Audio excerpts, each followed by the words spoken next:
Mec, t'as lu Plastique ? Ouais, c'est fantastique. Mais non, c'est inhumain. Bah, non, les inhumains, c'est autre chose. Non mais je te dis, Plastique, c'est inhumain. Non, c'est deux séries complètement différentes, en fait. Mais t'as lu Inhumain ? Ouais. Et ? Bah, je préfère Plastique. Mais t'as pas trouvé ça inhumain, un peu ? Bon, est-ce que par providence ou par chance, quelqu'un pourrait expliquer à Joe que Plastique et Inhumain, c'est deux séries complètement différentes ? Mais c'est pas ça que je dis ! Putain. Bouya ! Wow, il y a des gens qui l'ont entendu, mais ils pouvaient pas savoir, il n'avait pas de micro. Bonjour, soyez les bienvenus dans Il faut un casque pour entendre un son. Oui, dans ce 92e épisode de Comics Outcast, ensemble nous explorons les univers graphiques à travers des revues et des discussions. Je suis Eric et à mes côtés, en fait non, en face pour la réalisation, il y a Adrien. De loin sans micro pour nous accompagner aussi, il y a nos 3 chroniqueurs. On va dire bonsoir à Eva. Bonsoir. Comment ça va ? Ça va bien. Est-ce que tu as des lectures ou des recommandations cette semaine ? Oui, des lectures. Je rattrape mon retard sur toutes les générations chez Marvel pour commencer Legacy. Ah oui, d'accord. C'est pas forcément des recommandations. mais peut-être que vous en reparlerez plus tard. Effectivement, on a également Alex avec nous. Salut. Comment ça va ? Ça va bien. Est-ce que tu as une lecture aussi ou une recommandation ou les deux ? Bah, plutôt une lecture. En ce moment, je suis en train de lire Kill or Be Killed, qui est paru chez Dark Horse, il me semble. D'accord. Super sympa. L'histoire d'un gars qui a voulu se suicider. Voilà. Normal. Et au dernier moment, il a changé d'avis. Donc un démon décide de le garder en vie en échange d'un meurtre par mois. Ça va, ça me semble équitable. Ça a l'air sympa, effectivement. C'est super gay, c'est génial. On a également Joe avec nous. Bonsoir. Comment tu vas ? Fort bien, ma foi, merci, et vous ? Bonne rentrée, mais moi, oui. Bon, Ouais, oui, bonjour. ravi. Bonne rentrée. J'étais un peu déstabilisé, là. Complètement. Une bonne rentrée chez toi ? Une rentrée bordélique, on peut le dire, avec plein de choses, que je vous dirai à la fin de l'émission. Et en ce moment, je lis 2 trucs. Je lis le chapitre 2 de Ça, de Stephen King. Ouais. Parce que le bouquin m'a donné envie de lire la suite avant qu'elle arrive au cinéma, enfin de relire la suite. Et je vous conseille de vous y mettre ou de vous y remettre parce que c'est vraiment bien. Et en termes de comics, en fait, j'avais proposé aujourd'hui de review Extremity. mais j'ai appris entre-temps que vous en aviez déjà traité dans l'émission. Du coup, comme j'ai quand même acheté le TPB, je me suis dit je vais lire et c'est pas mal. Ok, c'est vrai qu'on en avait parlé ici, je crois que c'était Adrien qui l'avait fait, je crois. C'est bien ça ? Non, c'est à lui. Pour cette semaine, nous accueillons aussi 2 invités qui viennent nous parler de Drink and Draw, un groupe d'artistes qui aiment boire et dessiner comme le nom l'indique. Et on va dire donc bonjour à Juma et à Gaël. Salut à tous, merci de nous avoir invités. Merci. Du coup, on vous retrouve en deuxième partie d'émission pour parler de votre groupe en plus grand détail. Avec plaisir. Merci d'être avec nous. Avant la deuxième partie, il y a la première et au programme cette semaine des choses plutôt sympathiques. On a Harbinger Renegade, By Chance or Providence et Plastique. Nous venons d'atteindre notre 1000e abonné Twitter. Vous aussi, ouais, bravo, on nous applaudit. Ouais. Voilà. Rejoignez-nous @comicsoutcast tout attaché et venez discuter avec les autres auditeurs de notre groupe Facebook, le Bouya Comics Club. Retrouvez les informations sur la page de l'émission radiocavo.com, rubrique culture et art, émission Comics Outcast. Venez, c'est bien, il y a des bouillies apéro. Ah oui, mais ça, c'est un moment, mais on s'était bien barré, Ouais. mouillé, Non, c'était bien. bu, oui. Est-ce D'ailleurs, j'ai un petit truc. Oui, bien sûr. J'avais dit que je Alex, le ferais. ouais. Une petite dédicace à Régis de Boucherie l'Ovalie, Ovalie. la Boucherie boucherie Ovalie, Ovalie, voilà, qui est quand même la seule personne au monde qui arrive à se faire offrir des verres juste parce qu'il est bien habillé. Donc je trouve ça juste magnifique. Et Le j'avais dit out que je le ferais. direct. Et donc voilà. Est-ce que tout le monde est prêt ? Absolument, oui, tout à fait. Oui. Comics Outcast 82, c'est parti.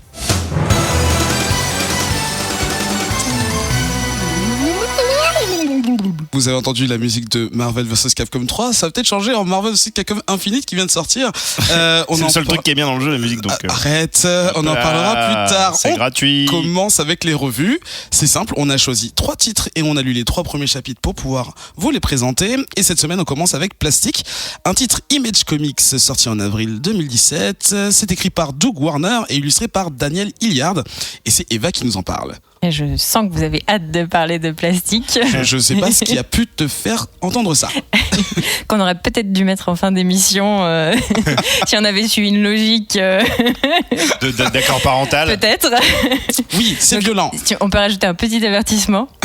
Donc effectivement, c'est une mini-série en 5 issues de Doug Wagner qui a écrit des choses pour Image déjà, et notamment une série qui vient de commencer qui s'appelle The Hard Place, qui est a priori une série de cambriolage et de course-poursuite, si j'ai pu voir un petit peu. Et Daniel Hilliard, qui est à la tête de séries qui sont pas forcément, enfin des titres qui sont pas forcément notoires. Enfin moi j'avais pas du tout entendu parler des séries sur lesquelles il bossait, voilà. D'accord. Par contre, la coloriste, elle, est très connue puisque Laura Martin a beaucoup bossé pour DC, pour Marvel, et elle a eu plusieurs Eisner Awards pour la colorisation de comics, voilà. D'accord. Donc, le pitch de Plastique est assez simple. Ah bon? Aussi, le pitch est oui, simple. si. Donc, on a Edwin Stoffgruppen, aka Victor, qui est un ancien serial killer qui a pris sa retraite pour vivre d'amour et de donuts avec la femme de sa vie, j'ai nommé Virginia. Ils se sont rencontrés en ligne et sillonnent les routes, s'arrêtent de temps en temps dans les stations-service pour se ravitailler. Et un jour, alors qu'Edwin est en train d'acheter des donuts pour sa chère et tendre Virginia, Virginia, dans la voiture, est accostée par 3 jeunes hommes qui commencent à lui faire des avances et quelques réflexions salaces. Edwin, qui s'aperçoit de ce qui se trame, pète littéralement un plomb et arrive pour défoncer les 3 types. Détruire. Je pèse mes mots quand je dis défoncer, voilà, c'est ça, à coups de brosse à récurer. Des chiottes. À poil dur, attention, à poil dur. À poil dur. Une fois qu'il a bien donc éclaté ces trois types, il s'excuse auprès de Virginia, à qui il avait promis de ne jamais recommencer, quand même. Et puis, on retrouve donc un tout petit peu plus tard dans cette histoire l'un des 3 hommes qu'Edwin donc a fracassé, puisque l'un de ces 3 jeunes hommes a un père qui est visiblement assez important, qui est un gangster qui travaille avec certains agents de police, qui s'appelle Thaddeus Béliveau. À ne pas confondre avec Marcel. Absolument. Voilà. Attends, on y a tous pensé quand on l'a lu. Donc voilà. Et qui décide donc, pour venger son fils, en fait, de faire chanter Edwin. Il arrive à retrouver Edwin et il kidnappe Virginia. Là commence alors l'odieux chantage. Si Edwin veut récupérer Virginia, il va falloir qu'il tue certaines personnes pour le compte de Thaddeus. Edwin n'a pas d'autre solution que d'accepter pour sauver sa belle. Il replonge dans le crime. Voilà à peu près le pitch de départ de Plastique. Ça pourrait paraître assez simple, assez classique, si on n'avait pas ce petit élément en plus, et si je ne vous disais pas que Virginia est en fait une poupée gonflable. Voilà. Donc on comprend tout de suite mieux le titre du comics, effectivement, puisque c'est une poupée en plastique, et aussi parce que ce cher Edwin est quand même un petit peu fétichiste du plastique, c'est-à-dire qu'il n'y a pas que la poupée, mais tous les meurtres qu'il va opérer dans le comics sont réalisés à partir d'objets en plastique, notamment cette fameuse brosse à récurer. Voilà, donc on a un scénario qui est complètement barré, qui est assez trash, assez crade, plutôt violent, un peu complètement absurde, même un peu à la Rodriguez, ou t'as un petit côté Tarantino, voilà, un peu dans cette ambiance-là. Et en même temps, c'est très humoristique, parce que c'est très second degré. Edwin, c'est un peu l'anti-héros quand on le voit, quand on voit sa tronche et ses réflexions, il fait plus rire que peur parfois, même si les dessins sont crus et très bien faits, j'allais dire, pour représenter l'atmosphère du comics, parce que quand on le voit, Edwin, le type fait quand même pervers, mais avec son sourire en coin, il est vraiment c'est super bien exécuté, voilà. J'ai vu un truc très drôle, en fait, en cherchant un petit peu. Alors c'est noté sur le site d'Image et puis sur d'autres sites. Le comics c'est bizarre à tel point que Kirkman lui-même aurait dit, ou a été payé très cher pour qu'on nous fasse croire qu'il ait dit que c'était un comics qu'il adore tellement c'était bizarre et tellement c'était barré. D'accord, donc Robert Kirkman, Walking Dead. Voilà. Alors après, moi j'ai vu, et c'est là où vous allez me dire ce que vous en pensez peut-être, j'ai vu quelques articles sur Internet qui faisaient des critiques assez assassines du comics par rapport à la manière dont était traitée la femme dans le comics. Et moi, je suis pas du tout partie dans ce sens-là quand je l'ai lu. Et pour moi, c'est plus de montrer la déviance du type. Enfin voilà, c'est plus utilisé dans ce sens-là. Mais j'ai vu plusieurs critiques sur Internet qui disaient que voilà, la femme était considérée comme un objet, que là, c'est littéral. Mais voilà, exactement. Donc, je sais pas ce que vous en avez pensé de votre côté, mais comment vous l'avez interprété ? Du coup, Alex, toi, est-ce que t'as vu aussi la même chose ou pas ? Non, j'avoue que non, puisqu'en fait la plupart des personnes que ce jeune homme affronte sont des hommes, donc je l'ai pas ressenti comme ça. En effet, il y a la poupée, mais en fait moi, le fait qu'il ait une poupée, parce qu'on l'a pas dit, mais il parle complètement avec cette poupée. Hein. Cette poupée lui répond. Nous, le lecteur, on n'a pas les réponses, mais cette poupée lui répond. Ils ont vraiment une vie ensemble. Il y a tout un univers avec cette poupée. Donc non, je l'ai pas vu comme j'ai juste vu ça comme le fait qu'il était complètement fou, mais j'ai pas vraiment interprété ça comme la femme qui devient un objet du tout. Peut-être Joe. Et toi, Joe ? Non, moi non plus. D'autant plus que c'est surtout une série dans laquelle on met en évidence la déviance du mal. Ouais. Et des hommes qui sont tous plus dégueulasses les uns que les autres. Et si je veux bien reconnaître que les femmes, parce on l'apprendra plus tard, mais il y a plusieurs femmes dans Plastique, ont des rôles secondaires, effectivement. Elles sont pas hyper mises en avant, même s'il y en a une qui va devenir quand même assez importante pour l'intrigue et tout. J'ai pas non plus l'impression qu'elle soit ni dénigrée, enfin j'ai pas noté de traitement sexiste en fait. Il y a des scènes assez dérangeantes qui mettent en scène des femmes, mais j'ai pas trouvé que c'était un parti pris machiste de la part de l'auteur, quoi. Alex ? Et puis même, alors c'est quoi le nom du personnage déjà ? Ça va aller. C'est Edwin. Victor qui a cette poupée gonflable va à un moment arrêter une situation assez dérangeante avec une autre femme et va le dire carrément, et va entre guillemets la rassurer et lui dire tu n'as pas cherché ce qui t'est arrivé. Donc je pense que ce gars il a sa poupée gonflable, mais c'est pas pour assouvir ses envies à des moments, enfin c'est malsain dans le sens où il est fou, d'accord, mais il a pas cette poupée, je sais pas comment expliquer, mais c'est pas malsain. La relation qu'il a avec elle, il a l'impression que c'est une vraie personne. D'accord. Il a l'impression que c'est une poupée et qu'il a une relation avec une poupée. Oui, parce qu'il faut dire il parle pas juste à sa poupée gonflable. Il parle à des personnes qui sont mortes ou qui ne sont pas présentes, en tout cas là au moment où il leur parle. Voilà. C'est folie générale. Là. Exactement, ouais. Du coup. Alors j'ai hâte d'avoir vos avis, mais j'ai trouvé ça hyper bien en fait. Enfin vraiment, j'ai vraiment accroché. Je me suis bien marrée. J'ai trouvé ça trash, mais en même temps bien maîtrisé, bien contrôlé quand même. D'accord. Oui, parce que c'est un sujet un peu délicat quand même. Ouais, mais je trouve que ça part pas non plus. Enfin, il y a vraiment une ligne et ça va vers un but précis. Enfin, il y a vraiment quelque chose quoi. Donc j'ai trouvé ça assez génial. Au niveau des dessins, c'est assez simple. Enfin, il y a peu de décors, voilà. Mais c'est pareil. Enfin, les personnages sont bien retranscrits. Enfin, voilà, j'ai trouvé ça plutôt bien maîtrisé dans l'ensemble. D'accord. Alex, ton avis général sur Alors pour être franche, j'ai failli choisir ce titre en fait pour ce soir, et j'avais lu la première issue et j'ai dit non, c'est trop dérangeant pour moi, je ne vais pas du tout assumer. D'ailleurs quand Eva l'a choisi, du coup j'ai subi dans le métro les regards en coin dégoûtés, donc c'était super sympa. Ah ouais, lire des comics hard, un truc mis hardos dans le métro, c'est délicat. Ouais. Exactement. Ouais. Et au final en fait quand on creuse un peu, c'est vrai qu'il y a pas mal de choses qui sont super bien exécutées, et le personnage en fait, bon, il a une notion assez particulière du bien et du mal, hein, ça il faut l'avouer, mais il est plutôt intéressant à suivre dans le sens où on dirait un peu, et sans méchanceté aucune, un autiste super intelligent, mais qui a des barrières sociales en fait, qui a pas tous les outils sociaux pour comprendre des situations, ou en tout cas qui a un petit grain de folie, tout petit. Et du coup, tout cet aspect-là est super intéressant à voir, et surtout comment il va s'en sortir finalement. Donc ça m'a 3 issues et je vais continuer. D'accord. Toi, de ton côté, ton avis?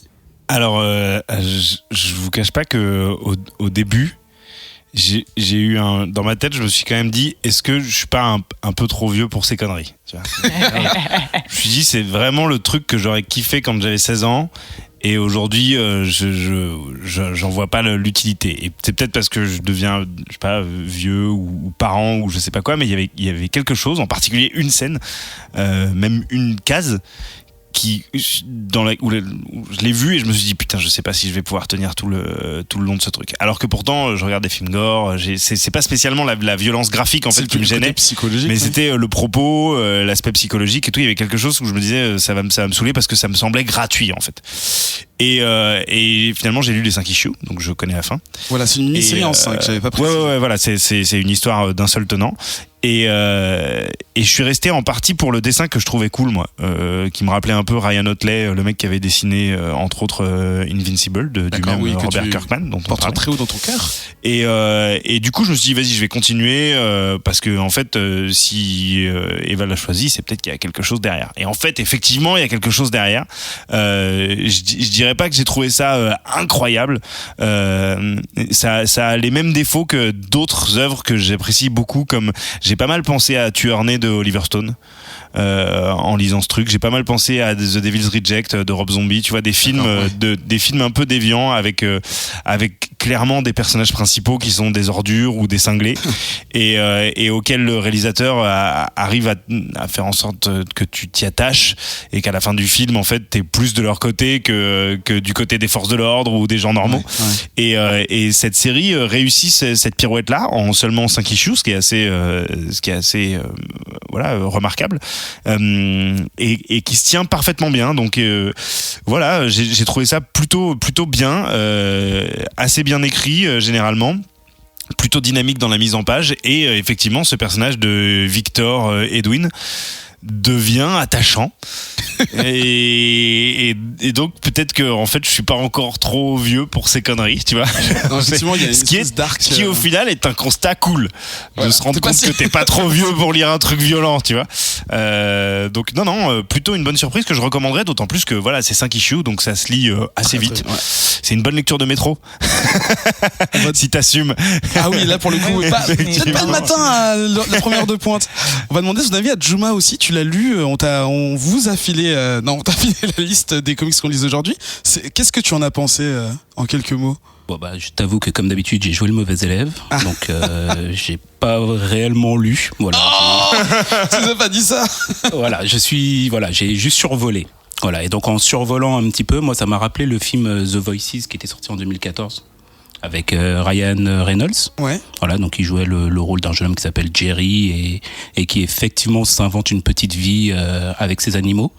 Voilà, et là en fait ça m'a, vous écoutant parler et puis en ayant lu le pitch, effectivement ça me rappelle un peu ça. Donc comme moi je suis assez fan quand même des films gore et des films déviants.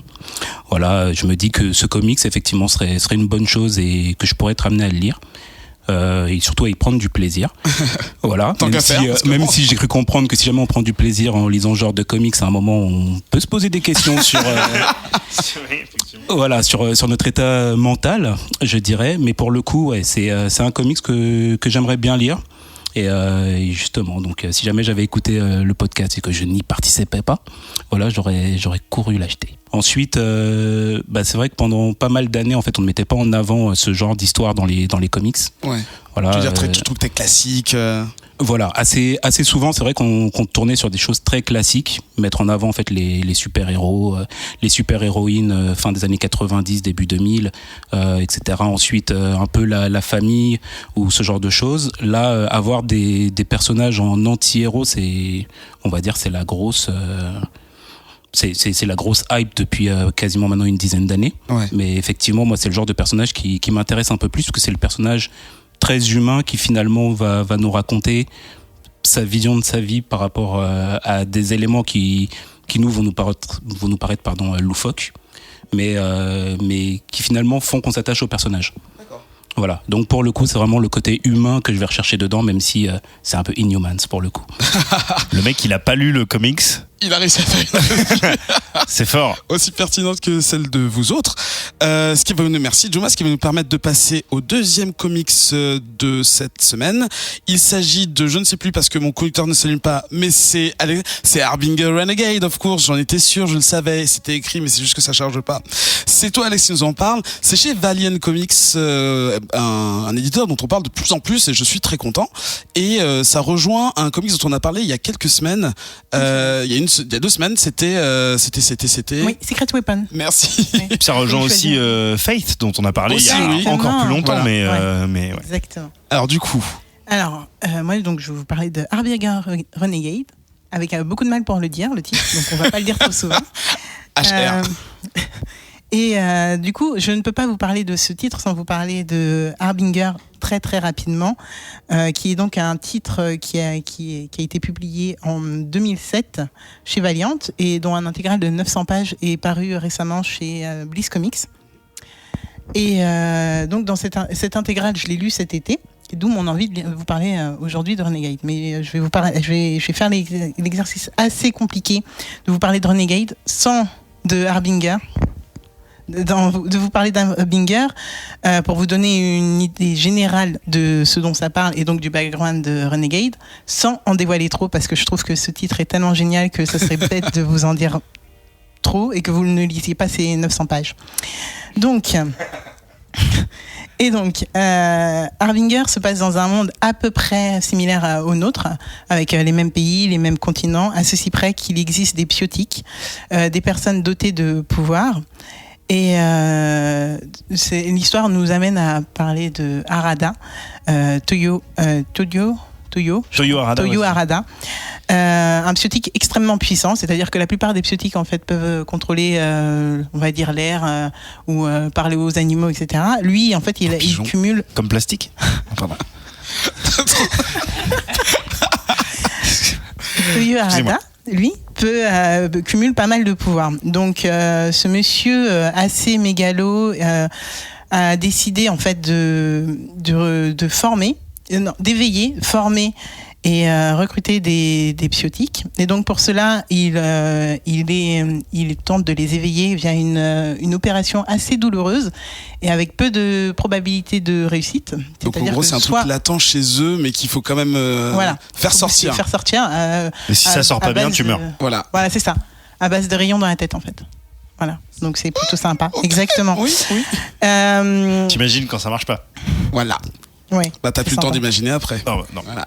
Tu n'imagines plus. Bah surtout t'as plus de cerveau pour imaginer des trucs. C'est ça. Donc Toyo, voilà. Donc il les recrute et il les forme pour assouvir son idéal. Et donc ça c'est la plupart des gens donc qui ont besoin d'être éveillés, mais des fois comme Toyo, il y en a d'autres qui naissent comme ça. Et c'est le cas pour Peter, donc un jeune homme qui se croit fou et qu'on a interné très très longtemps et qui va devenir accro aux médocs qui font taire les voix qu'il a dans sa tête. Parce qu'accro aux médocs, c'est encore autre chose, c'est de l'alcoolisme. Continue. Pardon. Merci Eva, merci. Merci. T'as compris toi? Non, j'ai pas compris. Bah moi non plus. C'est pas grave. C'est le chef de l'émission, on s'en fout. Parfois il vrille. Mais en plus j'essaye de comprendre. Mais non, continue. Donc bref, Harada décide de recruter Peter. Donc en fait toi ce que tu dis c'est que Peter lui il croit qu'il entend des voix. Ouais. Alors qu'en fait il entend vraiment les gens. Ouais, il entend des gens en fait. Mais ça, des vrais gens qui existent, qui sont vivants et tout. Les gens qui sont autour de lui. Il a un pouvoir. Quoi. Okay. Exactement. Et sauf que lui et sa famille vont penser qu'il est un peu fou et donc il va finir en hôpital psy. Et lui il va découvrir que les médicaments font taire ses voix. Donc c'est plutôt pratique. Okay. Et il va essayer d'en profiter, mais il va devenir accro aux médocs. Tu veux refaire ta blague, Eric? Non, c'est bon. Non, pitié, je l'ai pas compris, toujours pas. C'est pas grave. Donc, Harada décide de recruter Peter. Peter, qui, soit dit en passant, est à peu près aussi balèze que lui. Là, je vais être un petit peu obligée de spoiler parce que j'ai quand même une review à faire. Mais du coup, Peter va se rebeller et va découvrir en découvrant les plans mégalos d'Harada, qui a juste pour ambition de sauver la planète, l'humanité d'elle-même. En employant des moyens super extrêmes, genre on peut aller jusqu'à l'extermination, ça va très bien. Comme tous les tyrans. Exactement. Et donc Peter va se rebeller, va s'échapper et devenir le plus grand ennemi du maître et de sa fondation, du nom d'Harbinger. Donc Peter va se découvrir la capacité d'éveiller des psiotiques, mais lui, sans leur faire mal et surtout avec 100% de chance de réussite. Donc il va réunir une petite bande de jeunes assez peu organisés et plutôt paumés, aussi paumés que lui en fait. Donc leur route à eux va souvent croiser la route d'Arada. La petite bande est composée donc de Face, dont on a parlé récemment, donc qui a le pouvoir de voler, de Charlène, une pyrotechnicienne / torche humaine, et de Torque, sans en dire trop, qui a une force surhumaine. D'accord. Et de A, ou arrobase, je ne sais pas trop, qui est un peu la Barbara Gordon oracle de la bande. Donc, the guy on the chair. C'est ça. Oui, mais, Qui aide c'est ça. de loin. Et à la fin d'Harbinger, donc, on quitte la petite bande après une immense mission qui avait pour but de dévoiler au monde les agissements de Harada, en faisant leaker toutes les informations qu'il avait à sa disposition sur Internet. Leaker. Non. Toi ? Putain. Ah non, pardon. En faisant fuir. En fait, du coup, c'est ce qui se passe juste avant Secret Weapon. Exactement. Ce qu'on a chroniqué il y a 2 semaines, ça commence pile à ce moment-là. Ce qui est résumé en 3 lignes et qu'on comprend à peine et mieux expliqué dans les 3 pages de Renegade. Exactement. Ouais, c'est ouf. Ça avait l'air d'être comme ça quand j'ai écouté votre review. Donc suite à ça, la bande est disloquée dans des conditions que je vous laisse découvrir en lisant ce comics, parce qu'il faut vraiment le lire, parce qu'il est vraiment génial. Donc voilà, après cette longue introduction, je peux passer à Harbinger Renegade, qui a été repris. Non, ce n'était pas Harbinger Renegade, là. C'était pas le même titre. Qui a été repris par Robert Raffer, qui est donc un auteur qui a pas mal écrit du Valiant, apparemment. Donc, A+A, donc les légendes d'Archer et Armstrong, et du Ray, que je n'ai toujours pas lu, mais je vais m'y atteler. Donc voilà. Et alors, Harbinger Renegade recommence juste après ces événements avec Harada, et on retrouve la petite bande donc qui doit faire face aux conséquences de leurs actes. C'est-à-dire que ces informations qui ont leaké, maintenant, mettent en danger des personnes. Et ça, plus un nouveau grand méchant qui fait son apparition dans l'univers de Valiant, il est temps pour la petite bande qui donc s'est nommée Renegade grâce à une mission qui a eu lieu dans Harbinger. Il est grand temps que les renégats, en français, se rassemblent et assument leurs actes. D'accord. Donc voilà, évidemment les 3 premiers issues là parlent de, ça met surtout, ça remet le lecteur dans le contexte de l'histoire, donc un grand renfort de flashback. Il y en a eu énormément et du coup je me demandais, moi je les ai compris en ayant lu Harbinger, mais je me suis demandé si du coup en n'ayant pas lu ça, on comprend quand même l'histoire un minimum, parce que tout n'est pas forcément super bien expliqué ou pas super clair, j'ai trouvé. Ouais, c'est clair. Ouais. C'est bien. L'une des qualités de que j'ai trouvées, c'est que ça resituait bien l'action. C'est tout à fait ça. Je me suis dit, ça a au moins le mérite d'être très très clair. Continue. Donc voilà. En tout cas, ici, on a le droit à la reconstitution du groupe des renégats et à la présentation du nouvel ennemi, dont l'histoire est aussi expliquée par flashback. Donc que j'ai trouvé tout aussi brouillon, mais si vous me dites que c'est plutôt bien expliqué, tant mieux. Lui, un poil plus nébuleux, mais en fait, quand tu comprends que c'était un mec en gros qui bossait pour le gros méchant d'avant et qui s'est lui aussi rebellé pour devenir le nouveau gros méchant, c'est assez simpliste, mais c'est ça en gros. Hein, ouais, non, complètement. C'est un ancien bras droit du méchant qui devient un nouveau méchant. C'est ça. C'est exactement. Et qui devient l'ennemi des Renegades, mais aussi de l'ancien méchant. Ouais. Exactement. Donc, pour être honnête, moi, j'ai adhéré à ce titre parce que par nostalgie et en hommage à Harbinger, que j'ai adoré. Parce que l'histoire en elle-même, là, le nouveau méchant ne m'intéresse pas plus que ça, en tout cas. Je ne suis pas accrochée du tout par rapport à cette histoire-là. Mais j'aime la team, j'aime les persos et j'ai aimé leurs aventures beaucoup plus que les solos que j'ai pu lire.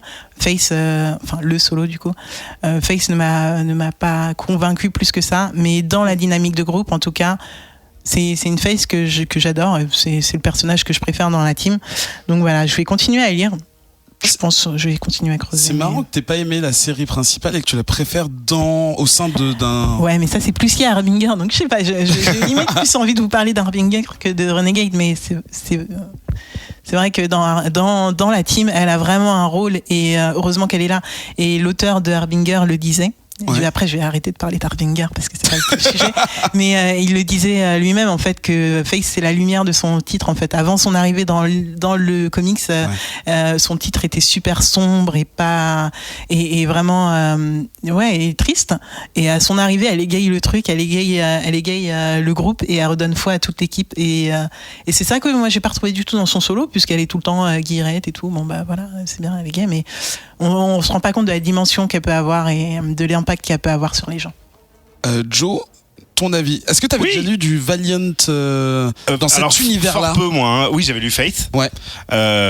Au moment où on l'avait chroniqué, le retour du personnage, je crois, C'est alors ça, la création du personnage, je sais plus. Ils avaient exactement. cassé l'univers et tu reprenais. C'est ça. Voilà, c'est ça que j'avais trouvé plutôt sympa, il me semble. Je vais réécouter pour voir si je me contredis pas, mais dans mon souvenir, c'était plutôt pas mal. Et je lis du Valiant. Putain, il faut que je le dise, il faut que je le confesse. À chaque fois que je dis Valiant, je pense à Roger Rabbit. Voilà, sachez-le. Alors là, Les vrais sauront. Et dit Valiant, je vous arrête. Donc.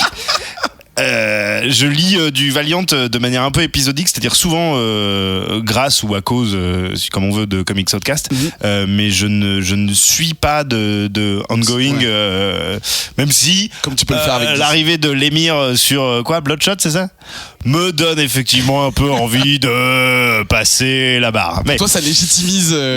Non, pas forcément, mais bon, voilà, disons que j'aime bien ce monsieur. Alors, pour en revenir à Harbinger Renegades, j'ai eu un sentiment hyper ambivalent parce que, alors déjà, peut-être que je me trompe, mais j'ai l'impression qu'il y a plein de dessinateurs différents. J'allais parler du. Il y en a que deux. Il y en a trois. Non, il y en a trois. Il y en a trois. Parce que j'ai trouvé que c'était très inégal du coup. Oui. Il y avait des planches que je trouvais vraiment assez épatantes de maîtrise et de dynamisme, dont une dont je me souviens parfaitement du fameux nouveau méchant qui ressemble vraiment à Idris Elba. Putain, je me suis dit la même chose. Un truc de ouf. Non, les mecs. T'as l'impression de voir Luther qui devient un gros fils de pute.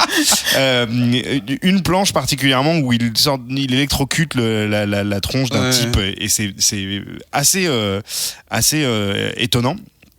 Et d'autres moments où je trouve ça vraiment très très très moche. Et fade en plus en termes de colorisation et tout, donc ça m'a un peu voilà, j'ai été un peu emmerdé par cette inégalité, je trouvais dans la mise en place visuelle et au-delà de ça, une fois de plus, ça vient peut-être de ma méconnaissance de la série principale, mais je trouve qu'il y a un côté très X-Men en dark, quoi, tu vois. C'est-à-dire que un gros paquet, il y a quand même un gros paquet de personnages dont en lisant, j'arrivais pas à m'empêcher d'imaginer les équivalents des X-Men ou des Inhumans. X-Men et Inhumans mélangés. Ouais, un peu, ouais. Et du coup, ça m'a pas transcendé parce que j'avais l'impression d'avoir déjà lu ça, en mieux ou en moins bien, parce que X-Men, il y a des trucs à chier aussi.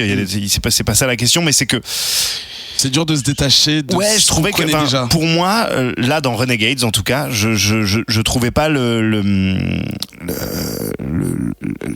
truc nouveau, enfin la nouveauté, l'originalité, voilà, putain, c'est des mots simples quand même, pourtant je suis vraiment fatigué. Je trouvais pas la touche d'originalité qui faisait que j'allais lire ça alors que j'avais déjà lu plein d'histoires similaires avec les X-Men. Cela dit, effectivement, il y a des personnages qui sont pas inintéressants. J'aime bien on a pas mal parlé de Peter, qui est le fameux premier renégat, celui qui s'est dressé contre Arada. Et son personnage, qui était un addict aux médicaments, a l'air de prendre une tournure beaucoup plus christique, parce qu'il est parti faire une détox sur Saturne, donc sur Saturne, tout simplement. Mais il avait quand même son iPod pour écouter de la musique, donc ça reste un mec cool. Mais ce personnage a l'air d'avoir une évolution qui va devenir peut-être intéressante ou surprenante, je sais pas. Donc il y a quelques détails qui ont attisé ma curiosité, mais est-ce que ça va être assez vraiment pour que je prenne le temps de me plonger dedans, quitte à même relire tout ce qu'il y a avant, puisque j'ai bien cru comprendre qu'il y avait beaucoup de choses. Surtout si t'es intéressé par Peter, clairement je pense que il est beaucoup plus. Son traitement est beaucoup plus intéressant dans Harbinger parce que du coup, j'ai l'impression. C'est la période où il est complètement paumé et du coup, en effet, c'est là qu'il y a la grande différence avec avec Arada. Non. Non, avec X-Men. Ah oui, pardon. Oui, d'accord. Ok. Parce que du coup, justement, le scénariste qui s'appelle Joshua Dizar il fait une très très longue introduction au titre et il le dit. J'ai récupéré un truc qui était un X-Men-like, donc j'ai pris le parti de l'assumer, mais d'en faire un truc encore d'aller là où Marvel ne pouvait pas y aller. Oui, c'est-à-dire que je suis assez d'accord là-dessus, c'est-à-dire que par rapport au titre Marvel mainstream, c'est plus tendu psychologiquement et thématiquement et tout, on est d'accord, hein, ça là, fait plus il vient après la détox, mais avant la détox c'est autre chose et je pense qu'il fait des trucs il fait vraiment des choses qui va assumer jusqu'au bout, mais qui va regretter jusqu'au bout. C'est Harbinger, c'est mon coup de cœur. Bon, en gros, mon avis, c'est Lisa Harbinger, quoi. Voilà. Eva. J'ai un peu le même ressenti que Joe, c'est-à-dire que au niveau du scénar, j'ai trouvé ça assez classique, enfin trop classique même, d'autant plus que les 3 premières issues c'est quand même la reconstitution d'une team qui s'est séparée parce qu'il s'est passé un truc grave, voilà, et ils se retrouvent au fur et à mesure et c'est un peu agaçant parce que ils vont se chercher les uns les autres en se disant allez reviens, vas-y fais partie de la team. Au départ, ils disent tous non et puis on sait très bien qu'ils vont finir par dire oui et que la team va se reconstituer. Donc ça, c'est un peu agaçant et ça prend du temps. Et c'est ça qui m'a un peu déçu. Et par contre, c'est pareil sur le dessin. Je me suis pas mal arrêtée parce que j'ai trouvé vraiment beaucoup de différences. Et alors, donc j'ai vu qu'il y avait 3 dessinateurs. Il y a l'intro qui est assez dingue, que j'ai trouvé super belle. Vraiment, les 3 pages d'intro là, c'est trop beau.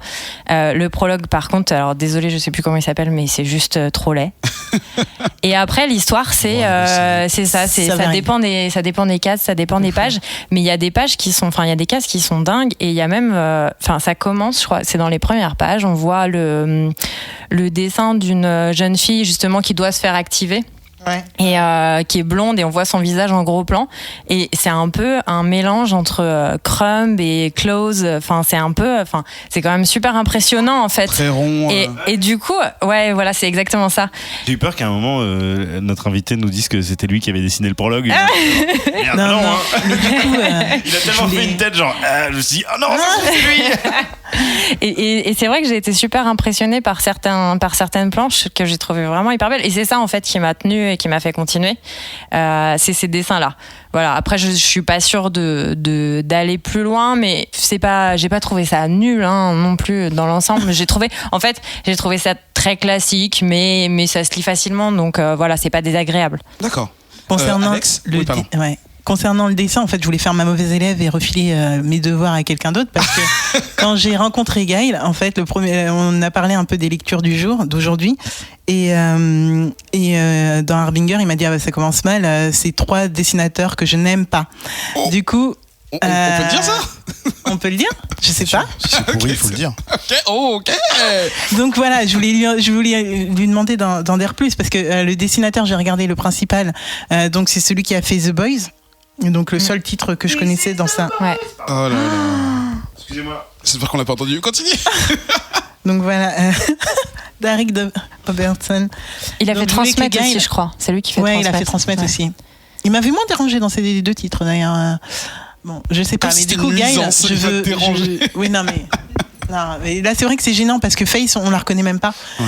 C'est quand on lit 900 pages d'un bouquin, on s'habitue à des personnages et que d'un seul coup on les reconnaît même plus, c'est quand même un peu chaud, à part avec leur costume. Je trouve que c'est un peu compliqué. Donc je voulais que Gaël. Parce que sur les 900 pages, c'est le même dessinateur. C'est pas. Justement, j'ai vérifié parce que j'ai eu un doute. Et en fait, c'est pas le même dessinateur. Donc comme quoi, il y a une possibilité d'avoir un petit peu de raccord entre. 2 artistes différents. Ouais, je pense. Mais Gaël peut peut-être nous dire pourquoi il aime pas ces 3. C'est vraiment une histoire de goût en fait. J'ai jamais apprécié le trait de Derek Robertson. C'est un vrai professionnel, c'est-à-dire qu'en termes de narration, il n'y a rien à dire. Mais son graphisme n'est pas du tout séduisant en fait. D'accord. Donc la première chose qu'on voit quand on prend un comics, c'est forcément le graphisme. C'est ça. Et ça peut être rebutant en fait. Derek Robertson. C'est pas sexy du tout. Tu veux dire quoi? Tu peux proposer le truc parce que c'est lui, quoi? Moi, je le fais en tout cas. Ah ouais, d'accord. C'est-à-dire, je le prends même pas en fait. Même associé à un auteur que tu pourrais apprécier? Non. Ah d'accord, donc c'est Pas rédhibitoire. Ok. No time for Catégorique. this. No Ok. time for this. Tu drops le comics. Bah non, mais c'est ça, c'est un produit de consommation. Il faut être séduit. Si t'es pas séduit, pourquoi tu Mais l'achèterais? après ça ne concerne vraiment que son style graphique. Hein. La personne en elle-même, je la connais pas. Mais ça se Je trouve, connais bien, on mange ensemble et tout. Je Ça se trouve, c'est déteste. quelqu'un de très sympa, il n'y a pas de souci, mais graphiquement, je trouve ça vraiment pas beau en fait. Et c'est le seul des trois que tu connaissais du coup? Non, je connais aussi l'autre qui n'est vraiment pas beau non plus, qui s'appelle Juan Roserip, que vous avez peut-être pu lire dans une bande dessinée qui s'appelle Crossed. Ouais. Et c'était une BD, enfin un comics avec beaucoup de sang, beaucoup d'explosions de corps, des personnages qui étaient agglomérés les uns avec les autres, qui poursuivaient des gens dans des fermes. Un truc très très chelou, un film d'horreur en comics. Et graphiquement, c'est juste dégueulasse en fait. C'est pas beau. Mais après, ça, C'est sale parfait. et c'est sale. C'était parfait pour le titre en question, mais moi je peux pas lire ça. Enfin, c'est agressif. Ça agresse en fait. Les yeux. Ça donc, explique peut-être en plus la présence de boyaux omniprésents là, dans ce Harbinger là. oui, bah Ouais, notamment ok. il y a une case avec un personnage justement un psychotique qu'on essaye oui, exactement, d'éveiller, et ça ne marche pas. Et on le voit, il commence à gonfler, à tuer les médecins qui sont autour de lui. Et c'est exactement le style donc de Juan Roserip dans Crossed et dans d'autres projets qu'il a fait, notamment chez Marvel. Je sais plus sur quelle série. Il a dû bosser sur du X-Men aussi, pas très longtemps. Mais c'est pas beau, quoi. C'est vraiment pas beau, et ça donne pas envie d'acheter le comics. La vie de Juma. Bah, une fois de plus, hein, donc Juma le mauvais élève. le Voilà. Bon, T'as lu quoi?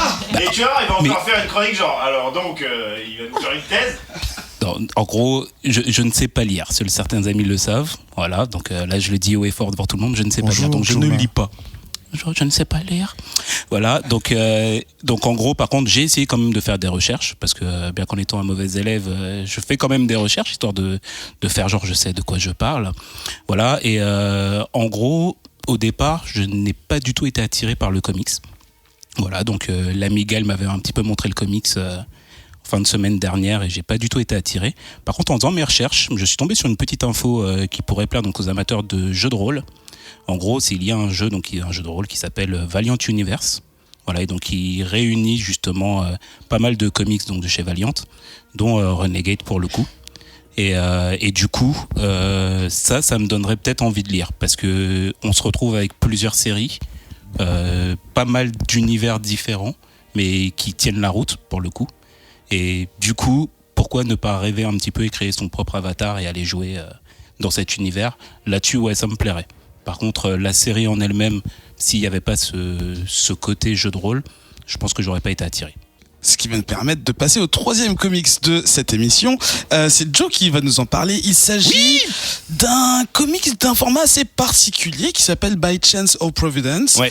C'est un recueil en fait, quoi. C'est ça. Simplement. Qui en principe, de ce que je comprends, est paru sur 3 années différentes, Oui. entre 2011 et 2013, et qui Oui. vient de ressortir donc en recueil, ces derniers temps. Ouais. Et c'est une auteure et une illustratrice qu'on a parlé dans beaucoup de comics dont on a parlé dans C'est pas français ce que tu viens de dire, mais Je oui. sais, qui Mais je s'appelle pense que les gens ont compris. Becky Cloonan. Oui. On l'a vu, je me rappelle qu'on l'a vu dans Rocket Raccoon, on l'a vu dans Gotham des trucs Academy. aussi, voilà. Et puis un peu partout. Je sais pas si on a parlé de Northlander de Brian Wood, une série un peu viking. Pas ici. Et ben on va le faire, un de ces quatre. Parce qu'elle elle a dessiné aussi sur les meilleurs arcs de Northlander. Je vais vous en parler un jour de Northlander, mais en attendant, je le recommande vivement aux gens qui sont en train de nous écouter actuellement, puisque je ne sais pas quand est-ce que je reviendrai. Parlons de Becky Cloonan, une personne que je tiens en très haute estime en termes d'illustratrice, parce que moi je l'ai découverte, cette nana, en achetant un vinyle. Une édition vinyle de la BO du tout premier Castlevania sur NES.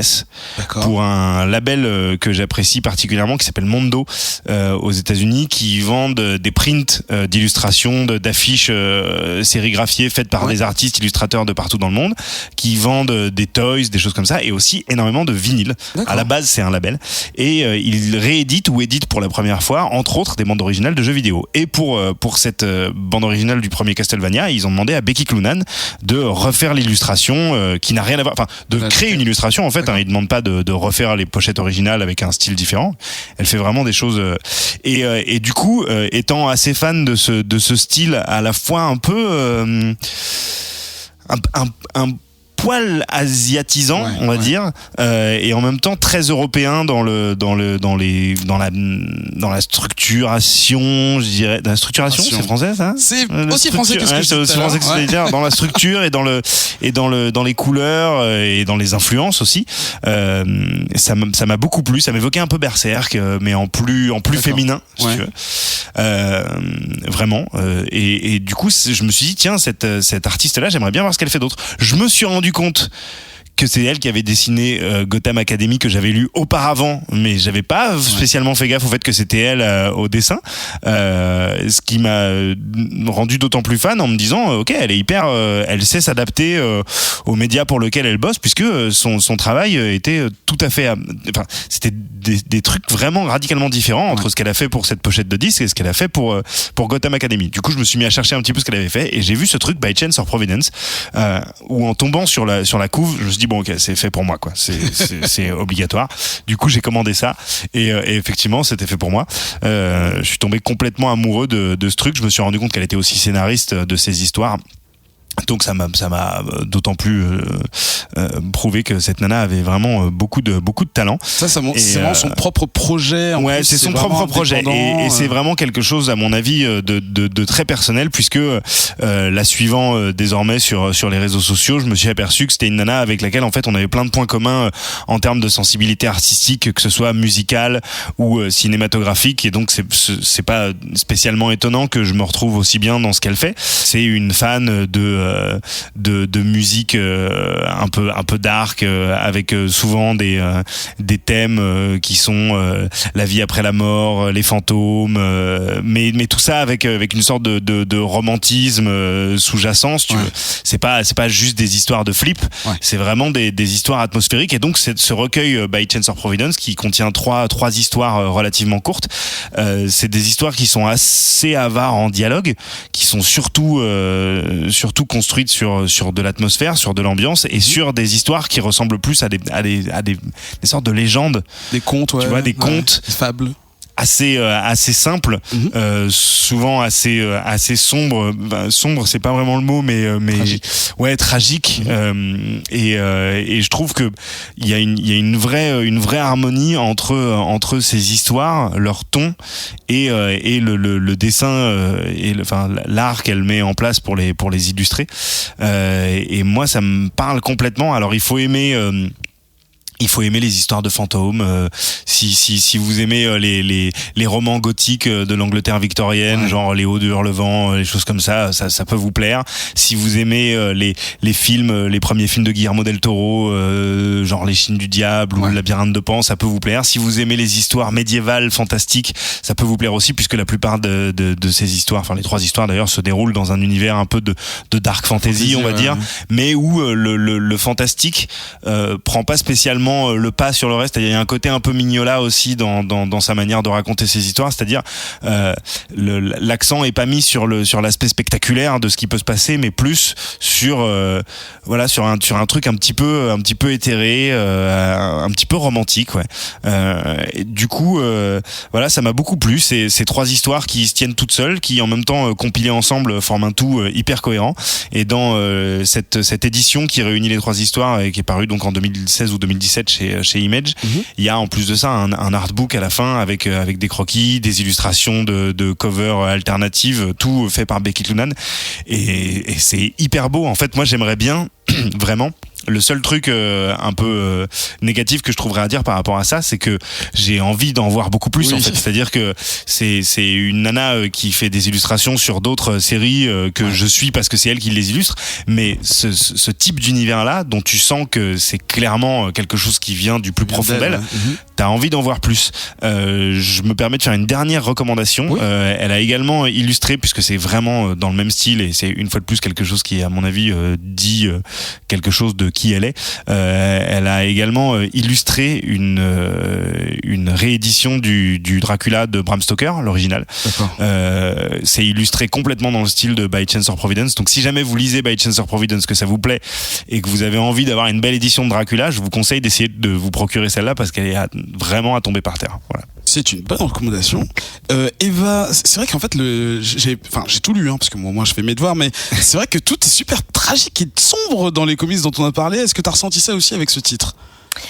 Oui, j'ai trouvé ça sombre et en même temps, ça a un côté effectivement, comme tu disais, très romantique et très mélancolique, qui fait que c'est pas non plus plombant et juste plombant. Faut préciser que c'est 3 histoires d'amour. Hein. Oui, c'est ça. Ouais. C'est vraiment ça. C'est 3 vraies histoires d'amour tragiques, quoi. Et j'ai trouvé ça magnifique, j'ai adoré. Et je me suis demandé, et effectivement, c'est tellement cohérent en fait les 3 histoires que je me suis demandé à un moment, avant d'aller chercher un peu sur internet, s'il y avait un lien entre les 3 et si j'arrivais à le trouver. Et voilà. Et enfin.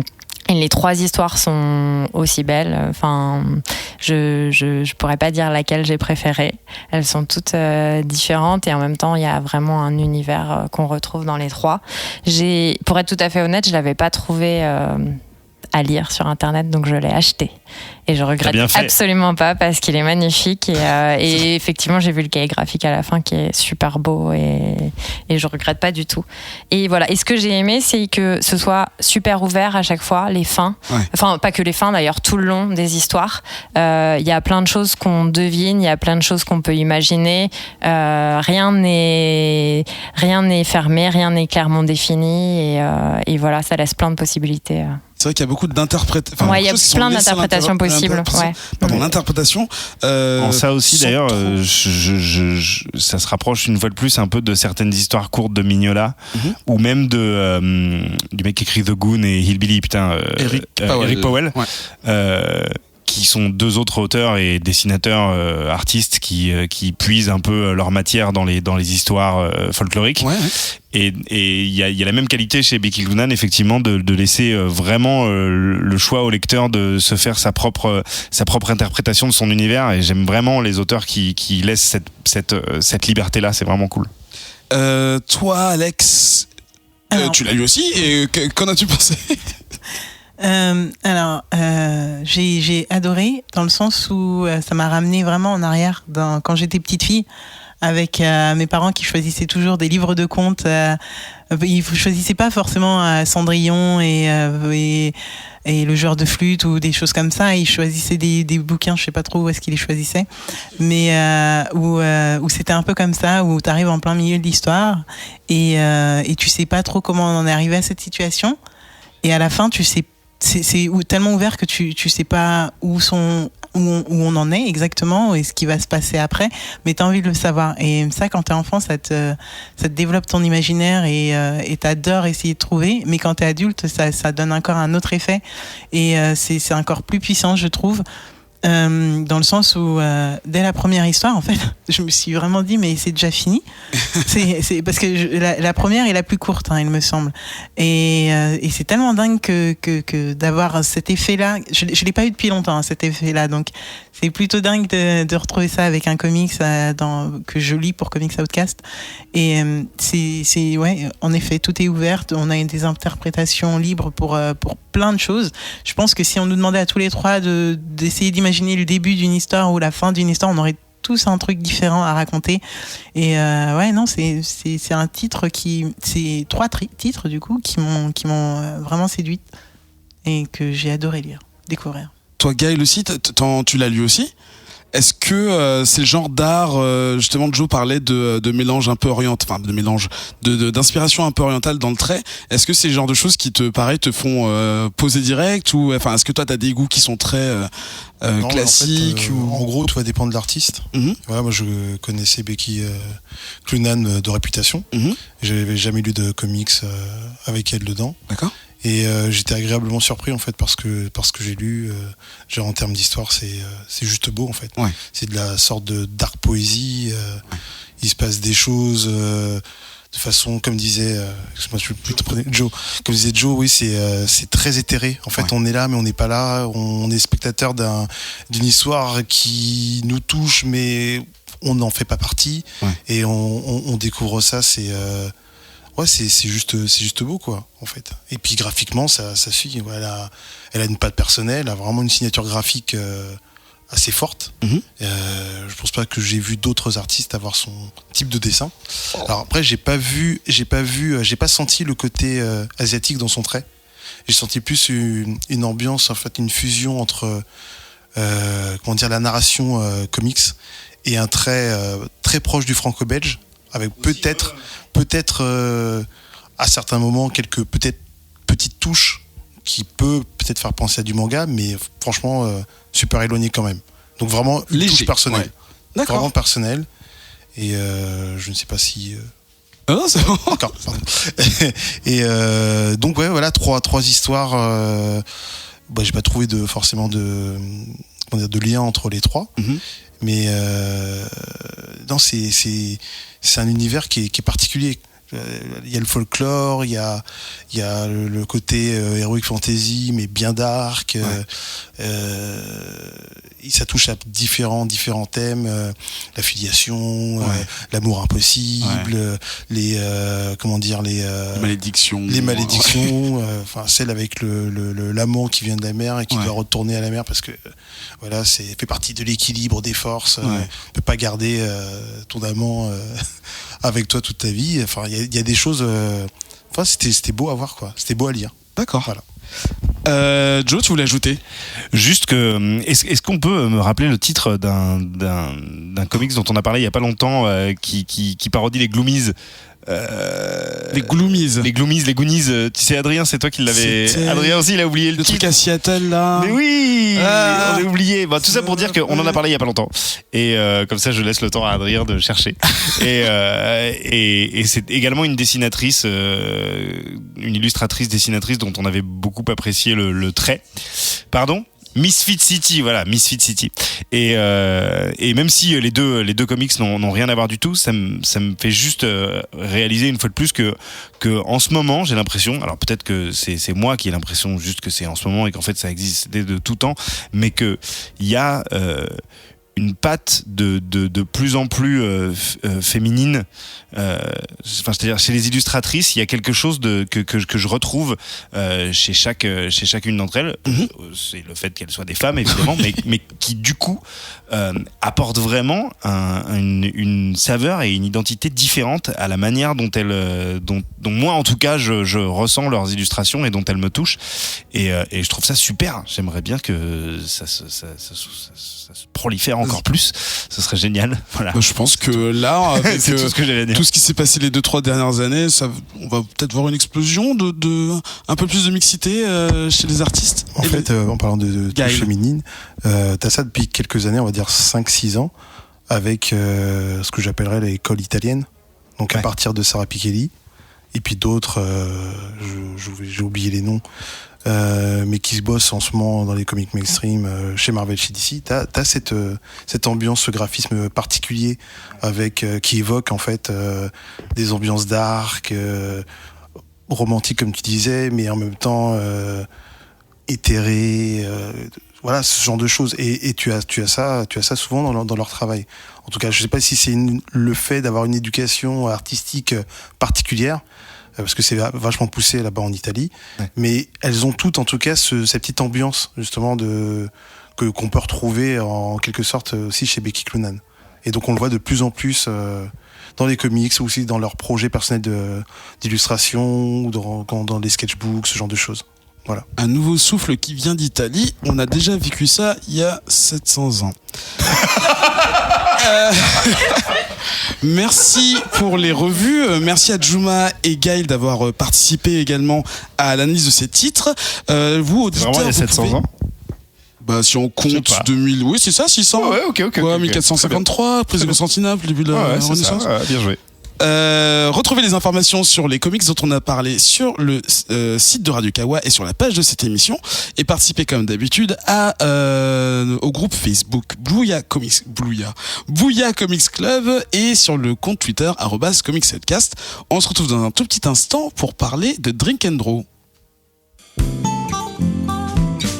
Alors Franck, on vient de terminer un enregistrement du Bureau des Patrons. Qu'est-ce que c'est ? Alors Bureau des Patrons, c'est l'émission mensuelle en récompense Patreon des coulisses de Radio Kawa. Ça veut dire qu'on reçoit des gens parfois et parfois pas, qu'on discute un peu de comment ça se passe, l'envers du décor de Radio Kawa, les émissions publiques, la rentrée de septembre, ce genre de choses. C'est ça, c'est-à-dire deux canapés, des patrons, un invité de temps en temps, et on discute de la vie de Kawa. Ça dure environ 1 heure et c'est sur le Patreon de Radio Kawa pour 10$ par mois et plus. C'est la petite récompense mensuelle. Eh oui, et on vous attend pour nous écouter. À très vite. Ciao, ciao.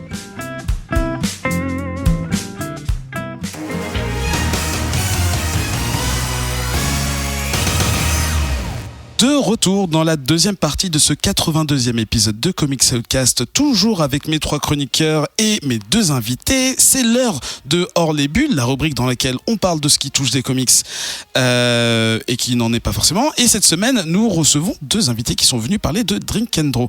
Alors, avant de rentrer dans le vif du sujet, on va vous présenter. On commence par toi, Juma.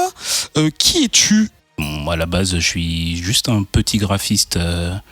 infographiste, voilà, qui au fur et à mesure a rencontré différentes personnes avec du talent. J'avais des aspirations fut un temps au niveau du dessin. D'accord. Voilà, donc je dirais que lorsque je vais dans des salons, ma priorité c'est d'abord d'aller rencontrer les artistes. D'accord. Voilà, qu'ils soient connus ou non. Et le plus souvent d'ailleurs, je préfère quand ils sont pas trop connus, parce que je trouve qu'ils ont, il y a un petit trait, il y a une petite chose en fait qu'on ne retrouve pas dans les comics mainstream ou dans les mangas, etc. Mm-hmm.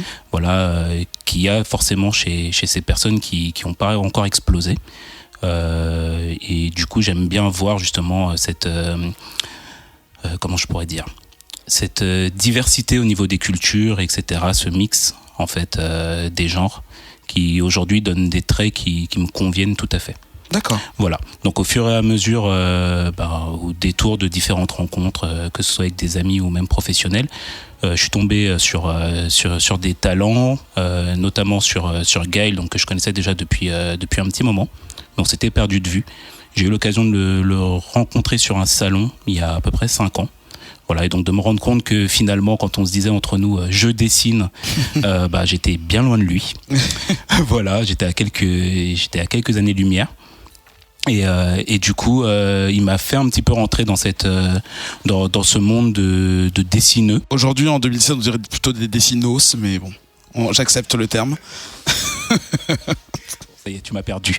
Mais donc voilà, donc je suis tombé sur eux et il m'a parlé donc du Drink and Draw, qui existait déjà avant moi, puisque aujourd'hui beaucoup de la nouvelle génération du D&D pense que je suis à la base, alors que pas du tout. C'est ce que je croyais aussi. Voilà, je ne suis pas du tout à la base. Le Drink and Draw existait déjà avant moi et en gros, moi, je m'occupe essentiellement de la page Facebook dans un premier temps. Mm-hmm. Et ensuite, on va dire que j'ai endossé le visage le visage du D&D pour les personnes en tant que référent. D'accord. Voilà, mais en gros, le D&D, c'est réellement les artistes qui le font. D'accord. Alors, on va parler en détail tout de suite après du D&D. On va présenter également Gaël. Gaël qui est un pseudonyme, j'imagine. Bonsoir, oui. Parce que bon... non, enfin, c'est un très pseudonyme. Non, attendez, c'est pas ce que je voulais dire. Ok. Donc, Gaël, toi, tu es artiste aussi. Lui, il l'est. On essaye. Tu es très modeste sur ce, je crois. Oui, enfin... normal, quoi. Là, je suis devant les dessins, il les aille pas. Hein. Ouais, c'est ça. C'est pour ça que je dis, mais en même temps, les auditeurs ne peuvent pas voir, mais je pense qu'on pourra poster, si tu as des choses disponibles, quelques croquis que tu as pu faire. Il y a des liens, il y a des machins, voilà. Je pourrais vous les filer après. Ouais, on va vous montrer ça. Et du coup, comment toi tu es venu au dessin ? Je pense un peu comme tous les dessinateurs. On est gamin, on dessine.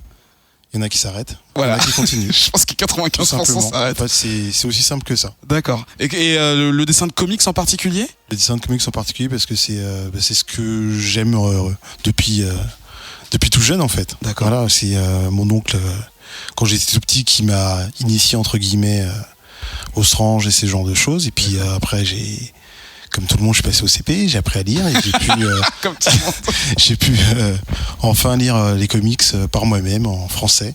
Et puis après en VO. Et j'ai jamais lâché. D'accord. Tu savais dessiner avant de savoir lire? Oui, oui, un peu comme tout le monde, je pense. Non, j'ai commencé à faire des mots après. Je me suis rendu compte de la connerie que tu disais après. Bienvenue dans ma tête. Donc, parlons du Drink and Draw, donc que vous surnommez affectueusement D&D. C'est pour aller plus vite. C'est pour aller plus vite. C'est déjà pris par Donjons et Dragons. C'est en anglais, oui. En anglais. En français. C'est plus AD&D, le Donjon Dragon. C'est Advanced Dungeons and Dragons. Maintenant, ça a évolué, donc voilà. Correction. Alors du coup, comme tu disais tout à l'heure, Juma, c'est pas votre idée à la base, mais où est-ce que c'est apparu en premier et comment est-ce que Paris est apparu sur les cartes à ce moment-là? Historiquement, le Drink and Draw, ça vient des États-Unis. D'accord. C'était une façon en fait pour les auteurs de comics lors des salons, justement après une journée de salon, de se retrouver entre eux et puis de boire un verre tranquillement, de décompresser, de parler du boulot, les contrats, les machins, tout ça, leur vie quand ils se connaissaient, et de dessiner en même temps parce qu'ils s'arrêtent jamais de dessiner en fait. C'est-à-dire que même dans leur temps libre, ils dessinent. Donc pendant que la bouche parle, la main travaille. Donc voilà, et donc c'était devenu des rendez-vous, on va dire réguliers. Donc certains un peu plus organisés que d'autres avec des professionnels et des fans. Pour nous, la façon dont ça s'est développé ici sur Paris, en fait, des tours de rendez-vous donc avec des potes, des fois après des séances de dédicaces, donc c'était souvent autour d'albums ici dans le 5e. D'accord. Donc on avait l'habitude d'être ensemble, de discuter. Par exemple, on faisait nos achats tous les mercredis et après on se retrouvait, on discutait dehors. Puis finalement un jour on s'est dit on discute tout le temps dehors pendant des heures, allons dans un café. Et puis on a été dans des cafés, et puis on discutait dans les cafés. Puis un jour, naturellement, est venu le moment où on s'est mis à dessiner. Sur les nappes. Sur des feuilles. Histoire de pas payer. En fait, au fur et à mesure des mois qui ont passé, ce petit rendez-vous en fait entre potes, dessinateurs professionnels et amateurs, s'est organisé. Et à partir de 2011, ça a pris la forme qu'il a à peu près maintenant, c'est-à-dire des rendez-vous hebdomadaires tous les mercredis soirs à partir de 18h, dans un endroit précis qui est toujours le même. Donc là, on est sur la brasserie Le Métro. Donc c'est à Maubert, c'est ça? C'est à Maubert Mutualité, exactement. Donc dans le quartier justement des librairies comics. Exactement, on est à 5 minutes de tout en fait. Donc, d'accord. On achète nos comics. On va au métro et on dessine après toute la soirée. Donc mercredi, jour de sortie. Exactement. Comme ça, on fait un enchaînement parfait. D'accord.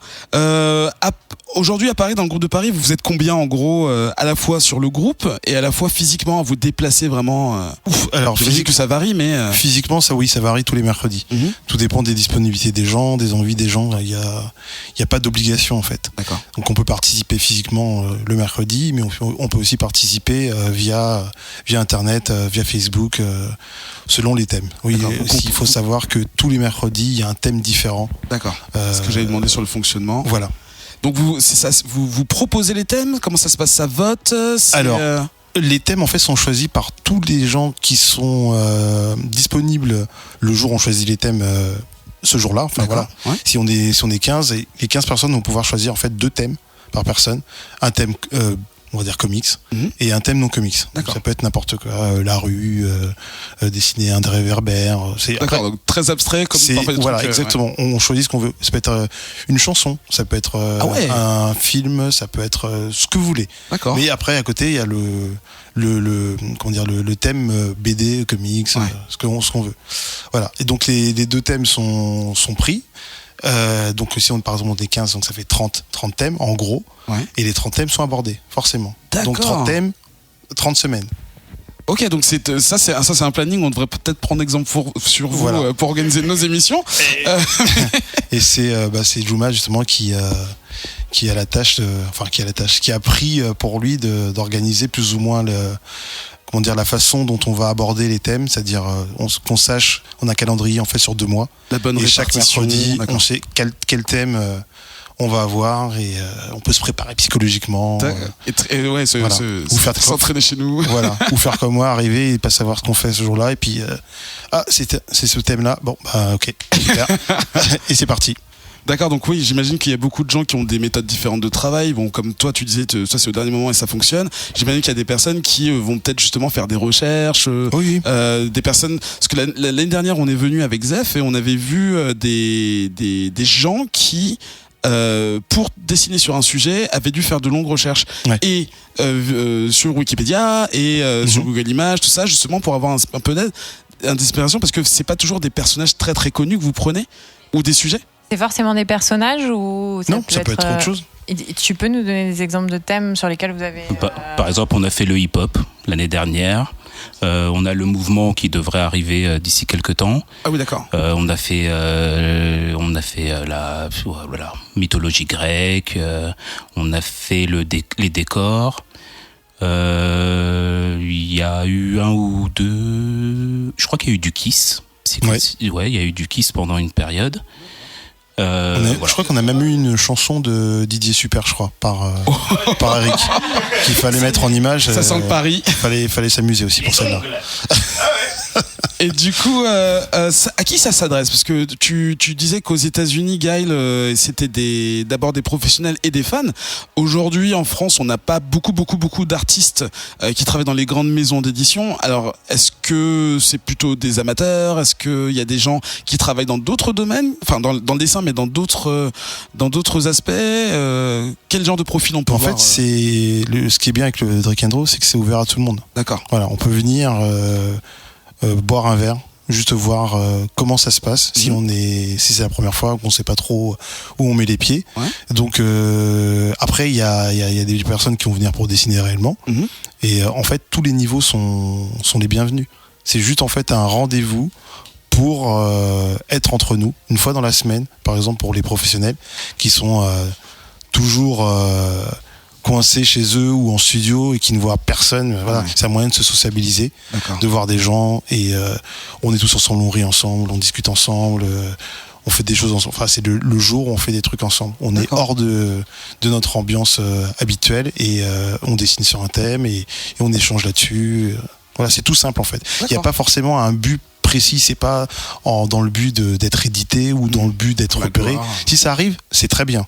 Mais c'est pas le but. Le but, c'est vraiment de se retrouver. D'accord. Voilà. Et c'est ce qui peut sembler un peu troublant, c'est que le dessin, c'est quand même un exercice très personnel. Et de mettre ça en commun dans un lieu qui n'est pas un atelier ou un studio, ça peut paraître étrange, non? Ouais, mais c'est une chance aussi. On a, on a été entre guillemets accueillis par justement la brasserie Le Métro, qui nous entre guillemets qui nous met bien. C'est-à-dire qu'elle nous laisse quand même une grosse partie de la brasserie tranquille dans le fond, ce qui nous permet d'avoir des fois 30, 40 places juste pour nous. Et on a juste besoin de consommer un petit truc, histoire de dire que voilà, on a joué le jeu, quoi. Mais non, on est vraiment très très bien. Au niveau luminosité, c'est parfait pour pouvoir travailler correctement. Et après, en termes de... ce qui est bien, c'est qu'il y a des échanges en fait entre les gens qui se connaissent pas forcément. S'il y a besoin d'aide pour de l'anatomie ou d'autres choses, de la perspective, ben voilà, on peut donner un coup de main, on peut donner des tips, on peut s'échanger des techniques s'il y a le cas, ou on peut juste rigoler entre nous. D'accord, donc c'est vraiment un format un peu animé, un peu club, où voilà, justement on vient avec ses propres bagages, que ce soit un côté professionnel, où justement genre je n'ai jamais dessiné, et c'était notre cas l'année dernière. Je commençais à voir que ce qui était autour de nous était sympa, et j'ai pris un papier et un crayon, puis j'ai essayé, quoi. Ouais, c'est ça, c'était rigolo. J'ai fait une domino atroce, mais c'était assez sympa. Tu me l'as pas envoyé d'ailleurs. Ouais, il est dans un carnet que je ne veux plus ouvrir. Non, c'est vraiment atroce. J'avais fait un Instagram dégueulasse, mais je pourrais te le... Juma, est-ce que tu peux parler des supports dont vous vous servez? Parce que là, c'est dans un café, enfin dans une brasserie. Est-ce que les gens ne viennent qu'avec un papier et des cançons? Ils viennent avec ce qu'ils veulent. Ils peuvent venir avec des tablettes. Ils viennent avec... Qu'est-ce qu'on voit comme... Il y en a qui viennent avec des chevalets. C'est rare, mais il y en a qui sont déjà venus avec chevalets. En gros, c'est le drink and draw. Si t'as pas la flemme de porter tes affaires, tu viens avec ce que tu veux. D'accord. Voilà. Pour reprendre un petit peu ce que Gaël a dit, parce que moi je dirais, j'aime le taquiner là-dessus. Gaël, c'est l'ancienne école. Et du coup, le drink and draw en lui-même, par rapport à son idée de départ, elle a évolué sur plusieurs aspects. Donc, dans un premier temps, effectivement, c'est un groupe d'amis qui se rejoint, qui discute, qui décompresse un petit peu. Au fur et à mesure, on a ramené les amis des amis, ce qui a commencé à donner un groupe qui ne se connaissait pas forcément. Voilà, un peu du temps de la Death in Paris, etc. Et au fur et à mesure, ces gens, en gros, ont développé leur réseau. Parce que le réseau est super important et le drink and draw, justement, pour moi, a pris un petit peu cette direction. C'est le drink and draw, au fur et à mesure, c'est devenu en gros un endroit dans lequel effectivement on va pouvoir venir s'amuser. Mais d'un autre côté, si on a envie d'avancer dans le dessin, on peut tomber sur des personnes qui ont justement les compétences et les connaissances requises pour pouvoir avancer plus rapidement. Après, je dirais par exemple, Gaël fait pas mal de salons. Les salons, il a commencé maintenant il y a quelques années. Alors des salons, que ce soit la Comic Con Paris, que ce soit les Paris Manga, que ce soit tout ce qui se passe à Nantes, à Lyon, la Comic Con en Suisse. La semaine dernière par exemple, le week-end dernier. Voilà, donc à Lyon. À Lyon, d'accord, oui. Voilà, donc ça peut être en Suisse aussi avec Polymanga. En gros, il y a beaucoup de salons, La contrairement à Comic Con ce qu'on pense. Bruxelles, il y a la Comic Con à Barcelone, il y a Villesse, voilà. En ce moment en Europe, depuis 3 ans, il y a beaucoup de nouveaux salons de ce type, de nouvelles conventions. Comic Con New York une fois en 2010. Ah, sympa. Enfin, 3 fois en tant que visiteur et puis à moitié sur un stand pour aider un Avec pote qui à vendre. Balance les noms, avec, les noms. Avec Olivier Coppel. Oh. Ça va. Oui, voilà. Il me l'a annoncé comme ça, mercredi. Oui, comme si c'était en mode, Non, mais avec un Gaël, copain. il a une modestie, franchement, j'ai jamais vu ça. C'est incroyable. C'est juste de la lucidité et voilà, je suis comme ça. Oui, Non, oui. mais c'est très très bien, c'est agréable. Gaël a mis un certain temps donc pour pouvoir justement aller sur certains salons. Voilà, et comme on le disait déjà un peu avant, il avait c'est plus facile lorsqu'on tombe sur certaines personnes à certains moments. Voilà, aujourd'hui le drink and draw en lui-même, si on vient et qu'on a quand même certaines compétences et certaines attentes par rapport à une professionnalisation au niveau du dessin, passer effectivement sur des stands, etc. Ça peut être aussi l'occasion d'être mis en contact avec diverses associations qui passent de temps en temps, la WIP, le Comicverse, etc. Voilà, et qui permettent donc justement d'être sur l'artiste allait, etc. dans les différents salons. Donc pas seulement un accompagnement technique, mais aussi j'allais dire administratif, mais alors pas administratif. Comment on va rentrer dire dans l'univers, quoi. Professionnalisation. D'accord. Voilà, pour le coup, vraiment devenir professionnel et pouvoir se lancer et justement mettre en avant ses œuvres. Moi, j'ai une question vraiment, limite un petit peu technique à te poser, mais je suis en train d'observer, je vais pas dire admirer parce que sinon tu vas encore regarder par terre, mais je suis en train d'observer l'un de tes portfolios, je suppose.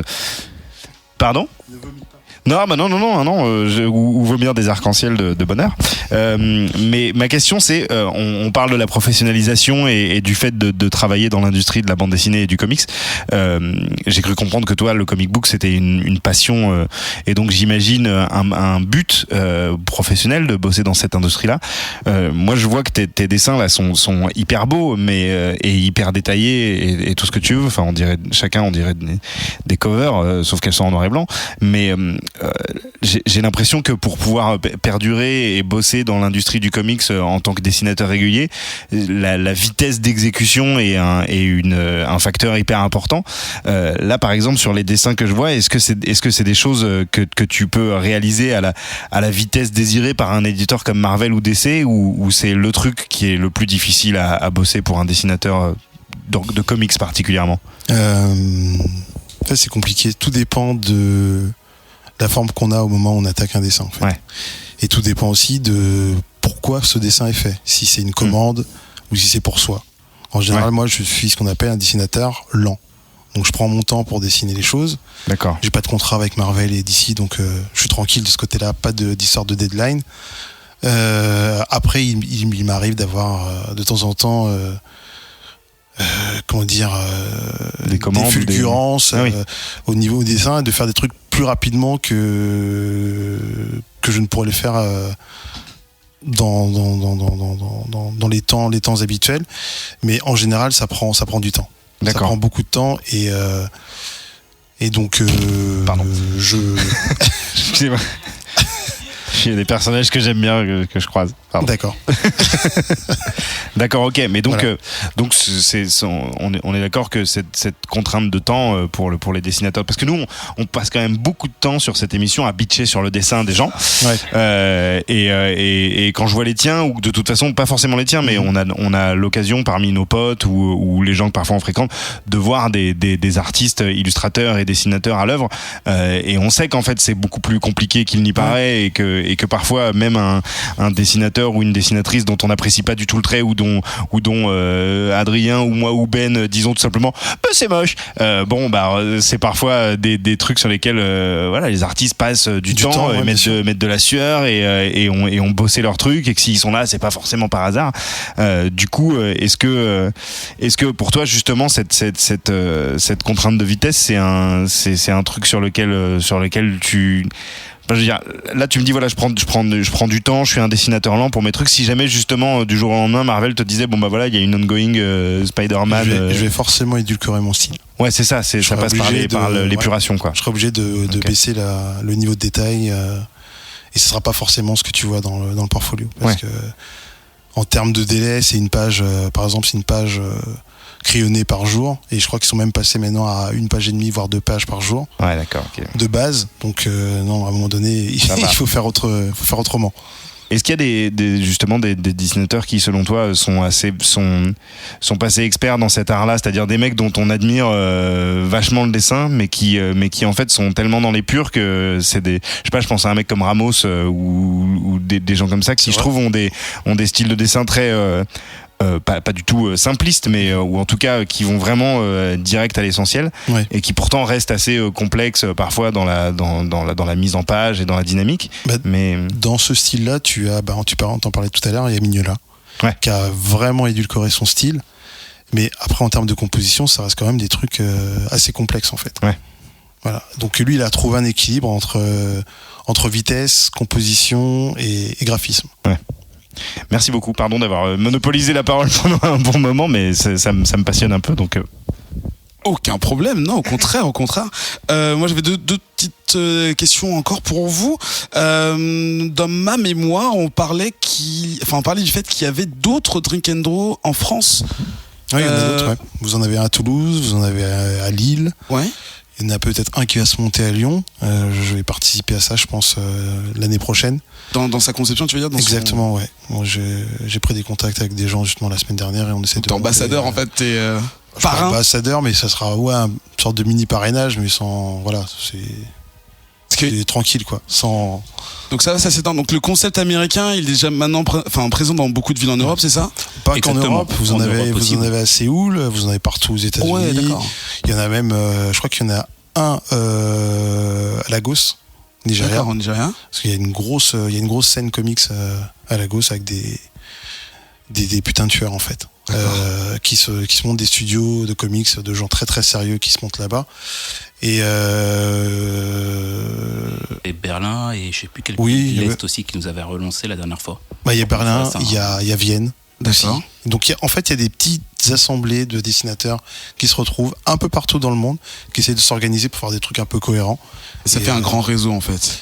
Alors on se côtoie pas forcément tous, mais on est au courant un petit peu. Vous connaissez l'existence des uns et des autres. Exactement. Et c'est pas forcément les mêmes pratiques.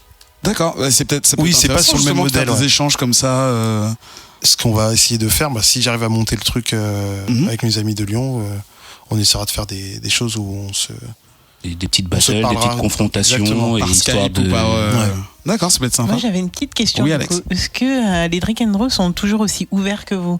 Est-ce que, par exemple, il y en a qui sélectionnent par rapport à un certain niveau ou à un âge? Parce que quand je suis venue mercredi, il y avait un jeune homme de 17 ans qui venait pour s'améliorer, etc. Donc c'était plutôt impressionnant de voir déjà son niveau et de voir à quel point il était inclus dans le groupe. D'ailleurs, tout le monde est inclus, même nous. On est arrivé, j'étais avec un pote, on est arrivé, vous nous avez inclus direct. J'avais des questions, je vous embêtais et en fait, vous continuiez à dessiner d'une main et puis vous me répondiez. Enfin, c'était assez impressionnant. Mais est-ce qu'il y a des Drink and Draw qui sont beaucoup plus...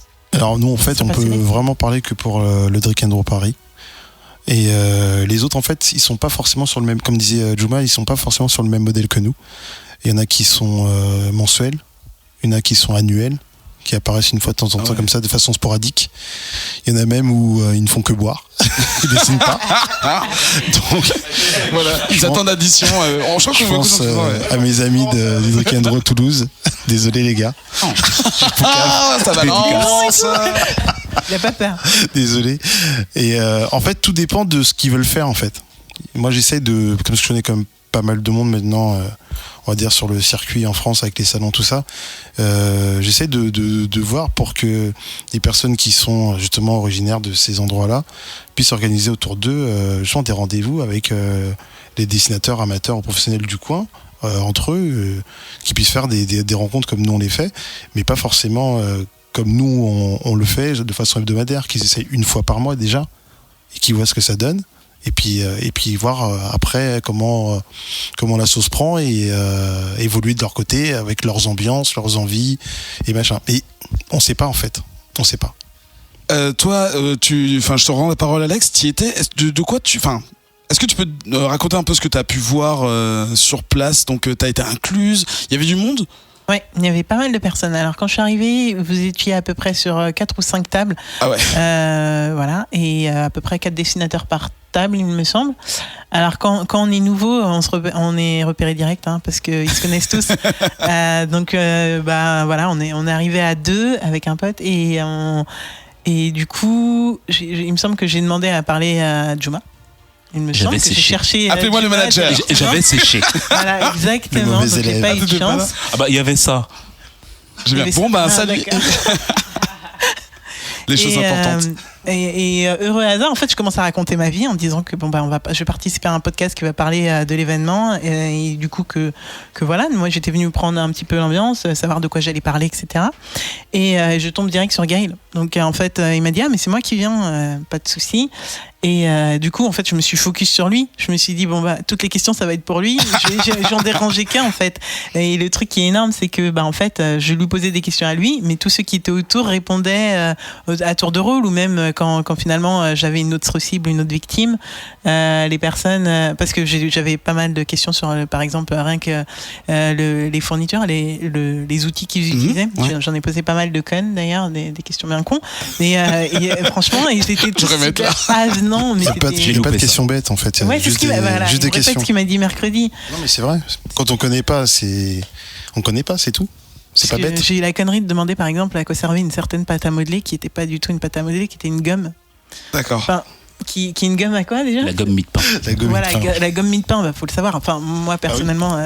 T'inquiète pas. L'année dernière, je pense qu'avec Zef, on a dû poser des questions qui semblaient, qui pouvaient nous paraître, en tout cas à nous, non artistes, un peu débiles. Mais c'est ça la différence. Enfin, je pense que votre communauté, on peut dire que c'est une communauté ou votre groupe, il est tellement ouvert, avenant, bienveillant et tout que justement, je dirais, je ne suis pas organisateur de ces soirées, mais si vous êtes un artiste et qui est peut-être un peu timide ou qui n'ose pas ou qui n'ose pas forcément demander, sera le bienvenu. Et ben voilà, franchement c'est assez incroyable votre façon d'emmener les gens et de leur montrer et c'est juste qu'on veut être traité comme on aimerait, on traite les gens comme on aimerait être traités, tout simplement. Après, c'est une histoire, je pense, d'éducation, d'ambiance, c'est de l'humanité, tout simplement. Ça n'a même rien à voir avec le dessin, quoi. C'est normal. Aussi, hein, comme vous êtes très, très accueillant.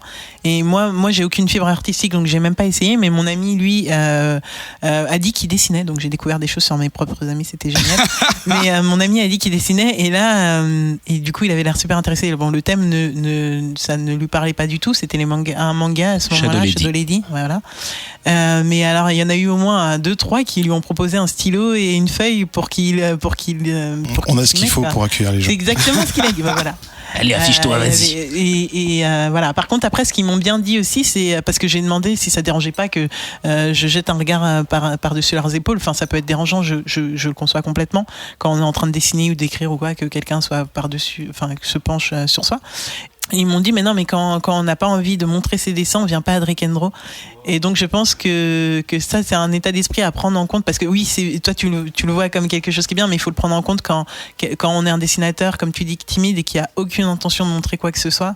Je pense que c'est pas non plus l'endroit où aller, et ça, c'est ce qu'une des personnes m'a répondu. On rigolera un peu, mais bon, ça ira. Après, moi, j'irai pas forcément jusque-là, puisqu'on a certaines personnes qui viennent et qui restent un peu dans leur coin, qui participent pas forcément aux discussions. Voilà, et qui sont juste là pour dessiner, ils se mettent dans un coin, ils prennent une table et c'est parti. Être entouré. Donc il y a le bonjour, il y a le au revoir. De temps en temps, je me permets d'aller voir les dessins. Voilà, s'il en a l'envie, il m'envoie le dessin. S'il en a pas l'envie, il me l'envoie pas.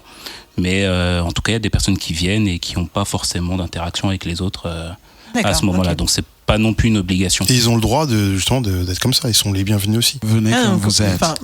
Ouais, moi, c'est McDo. Mais pas chez eux. Vas-y Alex. Non, c'était juste une réponse qu'on m'avait donnée. On m'avait dit, bah, si on n'a pas envie de montrer ses dessins, on vient pas. Mais en effet, du coup, je vois que même. En fait, ça aussi, c'est vrai. Enfin, la personne qui a dit ça a raison. On est là pour échanger, on est là pour se montrer les travaux sur le thème qu'on est en train de faire. Et voilà. Puis s'il y a besoin d'aide, on est là. S'il y a besoin de quoi que ce soit, on est tous là les uns pour les autres, parce que des fois, il y a besoin, tout simplement. Et donc, ceux qui n'ont pas besoin et qui ont envie de rester dans leur coin, mais qui veulent venir pour se poser, être tranquilles, ils sont les bienvenus aussi. Profiter de l'ambiance. Exactement. Adrien ? Donc, admettons, je suis un auditeur, je dessine un petit peu, votre interview me donne envie de venir, je m'y prends comment ? Enfin, genre, concrètement, je commence par quoi ? Je fais quoi ? Vous venez, tout simplement. L'adresse, c'est le 60 boulevard Saint-Germain. Avez-vous une présence numérique ? Oui, nous sommes sur Facebook. Drink and Draw. Voilà. Drink and Draw Paris. On vous met bien sûr les liens sur le site. Et j'avais une dernière question. On parlait de dessin. Tu disais envoyer les dessins. Est-ce que les auditeurs ont un moyen de voir ce qu'on peut Oui, il y a des galeries. D'accord. Voilà, sur la page. Vous ne réservez pas ça aux membres du groupe, les gens. Non, c'est ouvert. D'accord. Les gens qui ont participé et qui envoient leurs dessins. Si le dessin est d'une qualité tout à fait regardable, il n'y aura pas de souci, il sera posté sur la galerie du thème du mercredi de la semaine précédente, ou voilà. Il y a je vais la refaire parce que là-dessus aussi on a évolué tout de même. Voilà. Non, aujourd'hui c'est tout à l'heure tu parlais d'âge. Les plus jeunes qui sont venus au D&D, la plus jeune avait 7 ans. Okay. Voilà, mon fils a commencé, Mossa, il avait 8 ou 9 ans. Voilà, donc on peut voir aussi ses dessins sur les premières galeries, on peut voir son évolution jusqu'à aujourd'hui, c'est 12 ans. D'accord. Voilà, donc il était connu pour le plus jeune, mais la plus jeune réellement, elle avait 7 ans. Voilà, donc ça, il y en a beaucoup qui viennent comme ça. Donc au fur et à mesure, des fois, même si on estime qu'un dessin n'a pas forcément encore le niveau d'être montrable, en tout cas exploitable, de manière à encourager les personnes et aussi à montrer les dessins, en fait, on les met tout de même. Quand on reçoit un dessin, moi je pars du principe, je le mets. Voilà. Je me permets pas en fait de juger un dessin et de ne pas le mettre en me disant qu'il ne mérite pas sa place. Chaque dessin mérite sa place. C'est-à-dire qu'une personne qui vient, qui a le courage de participer et surtout d'envoyer son dessin, pour moi c'est un peu dur ce que je vais dire, mais c'est que c'est une personne quand même qui a dépassé une certaine limite et qui a quand même envie d'évoluer en montrant son art, plutôt qu'une personne qui a un bon niveau et qui préfère en fait le cacher. Parce que quand on cache son dessin, finalement, c'est qu'on n'est pas forcément sûr de soi ou que tout simplement on n'y attache pas d'importance. Moi j'ai une petite question d'ordre pécuniaire. Est-ce que il y a la possibilité pour les amateurs ou les curieux qui viennent au Drink and Draw de se procurer des dessins? Est-ce qu'il y a des dessinateurs qui les vendent? Est-ce que c'est permis? Est-ce que c'est... Bien sûr. On peut vendre c'est ouvert, c'est toi et moi on se rencontre. Si je veux quelque chose qui t'appartient, je te propose. D'accord, ok. Très bien. Il y a pas de, ce que je veux dire, c'est qu'il n'y a pas de réglementation et il n'y a pas de. Non. Alors nous, c'est pas non plus un truc genre comme dans les. Enfin, c'est pas non plus un rendez-vous où on vient et où on fait la queue pour avoir un dessin, quoi. C'est ça que Non, je veux non, dire. non. Nous, c'est vraiment, on est un groupe où on vient dessiner. Mhm. Là, t'as jeté un coup d'œil donc aux travaux de Gaël. Si par exemple tu étais intéressé par un des dessins, c'est à toi de voir avec lui. C'est limite, c'est en dehors du drink and draw, même si ça se passe dans les lieux, c'est entre vous. C'est ça, oui, voilà, c'est chaque artiste choisit de dire oui ou non et a sa propre grille tarifaire et tout ça, quoi. Ok, Exactement. Voilà. Donc Très de bien. temps en temps, t'as quand même des personnes quand ils font une BD ou des sketchbooks ou autres, qui une fois qu'ils en ont fait leur promo, entre nous, on a droit à des petites transactions, des petits échanges, des petites dédicaces, etc. Ouais. à ce moment-là. Ok. Mais à la base, on n'est pas censé faire ça non plus D'accord. à ce moment-là. Comme Gaël le disait, c'est vraiment dans un premier temps se réunir, discuter, Bien dessiner, pouvoir justement. Alors ça, c'est une chose qui m'avait été dite au début et qui moi m'a touché. Le drink and draw, parce qu'en fait, finalement, on a tous un peu notre vision du D&D. C'est en gros venir chaque semaine et te confronter à un style en fait que tu n'aurais jamais pris avant, tout simplement. Donc ça veut dire que voilà, on parlait de culture pop. Si par exemple, nous aujourd'hui, ce qui nous intéresse, c'est les comics. Gaël, en tant que dessinateur de comics, quand il doit faire du manga, il va se confronter justement à un style graphique au niveau des tenues, etc., un peu loufoques qu'on peut retrouver dans certains mangas, et il va devoir les faire par rapport à son propre style. Donc il va les interpréter avec son style, ce qui signifie qu'à un moment, il va se mettre à dessiner des choses qu'il n'aurait peut-être jamais dessinées. Je vais prendre un super exemple. Gaël adore Naruto. J'en ai pas vu un seul dans le portfolio. Voilà, Vendu. avec les pantacours. Donc effectivement, dans un premier temps, on va souvent le charrier là-dessus. Mais c'est vrai qu'en regardant un petit peu le design donc Kishimoto a choisi à ce moment-là, ça colle pas trop avec des ninjas. Voilà. Donc pour le coup, là-dessus, il a totalement raison. Nous, on le charrie dessus, mais ça signifie qu'à un moment, quand il va s'amuser à faire des petits revers au-dessus des petites sandales pour nos amis ninjas, c'est pas forcément quelque chose qu'il aurait fait sur Black Panther ou Spidey. D'accord, ok. Voilà, donc en gros, venir au D&D, c'est vraiment se confronter à quelque chose qu'on n'aurait pas fait en tant qu'artiste. Sortir de sa zone de confort, en gros, avec les thèmes qu'on aborde. Voilà, on n'est pas forcément habitué à dessiner des voitures, à essayer d'illustrer une chanson, ce genre de choses. C'est des choses qu'on n'aurait pas fait chez nous, dans le confort de la maison, quoi. Et là, on est obligé de le faire. Enfin, on est obligé. On n'est pas obligé, mais si on veut jouer Ça le fait jeu, partie du jeu, quoi. voilà. Ouais. Si on veut jouer le jeu, on se confronte à ça et on essaie de trouver une solution avec son propre bagage, son propre style. Et voilà. Après, ça peut, permettre de faire des choses qui peuvent nous surprendre nous-mêmes, en fait. Voilà. Parfait. Donc retrouvez toutes les informations concernant ce groupe à la fois sur leur page Facebook, sur notre page d'émission et éventuellement sur notre page Facebook aussi. Vous avez un compte Twitter peut-être qu'on peut balancer vite fait ? On a un compte Twitter, mais j'avoue que je ne suis pas très actif sur Twitter. Donc il y a un compte Twitter, mais on le mettra aussi. Mais allez-y. J'ai vu qu'une jeune artiste, Cédéto, la semaine dernière était passée. Et avait dit du bien justement du D&D, qu'il y avait eu pas mal d'échanges, que d'anciens participants en gros ont relancé un peu les choses. Donc il n'y a pas de souci. Ça vit quand même si je n'écris pas, ça vit quand même. Et c'est la fin de cette émission. Jumel n'a pas de micro, il comprend pas pourquoi je dodeline de la tête. C'est la fin de ce 82e épisode de Comics Outcast. En grande compagnie cette semaine, on va dire au revoir à nos chroniqueurs. Merci Eva. À bientôt. On te retrouve où ? Toujours plus. Voilà, comme ça c'est dit. Comme ça c'est dit. En ce moment, nulle part. En tout cas, je te souhaite bien du courage nulle part. Merci. On va dire au revoir à Alex. Bye. Merci, on te retrouve comment ? En fait, quand je te parle, je fais plus de fautes de grammaire, ok ? Pourquoi moi ? Je sais pas. D'accord. Où est-ce qu'on te retrouve ? Toujours sur Twitter, Just a Noob. Voilà, c'est tout. Oh, c'est discret, Bah oui, c'est mignon. Je suis la noob du groupe là, déjà. Donc, Non, mais tu veux pas t'as gardé cette étiquette indéfiniment. Au bout d'un moment. Et pour le moment, je l'aime. Au bout d'un moment, tu seras forcément venu plus souvent que moi. Non, mais voilà. Et donc. Et que Daniel. Et que Voilà, Daniel. non, mais, T'es déjà vous me peut-être mettez venu dans des plus souvent que émissions Daniel. avec Joe, Daniel, tout ça, et là je parle plus en fait. Mais non. On va dire merci, à bientôt. On va dire au revoir à Joe. Oui, bonsoir. Au revoir, pardon. Au revoir. Oh Je là dis là. bonsoir parce que j'ai envie que ça. Donc alors là, termine je jamais. crois qu'il faut qu'on mette le timer. Vas-y, qu'est-ce que tu fais entre temps? Voilà. Donc, à partir de la semaine prochaine, c'est-à-dire le 2 octobre, on commence avec Nico Pratt, avec qui on faisait le burger du mois l'année dernière, un nouveau programme, toujours sur MCM et aussi sur Internet, qui s'appelle Joe et Nico, tout simplement. Et qui sont en gros comme si le burger du mois c'était tous les jours et que ça faisait 2 minutes au lieu de faire une fois par mois 26 minutes. D'où la fatigue. On va faire plein de petites vidéos. On a une dizaine de rubriques qu'on va adapter à plein de thèmes, plein de sujets qui nous intéressent. Ce sera tous les jours sur MCM, sur leur Facebook et sur leur chaîne à partir du 2 octobre. Début octobre, j'ai également un documentaire, mon tout premier documentaire que j'ai écrit sur la musique de John Carpenter qui sera diffusé sur TCM.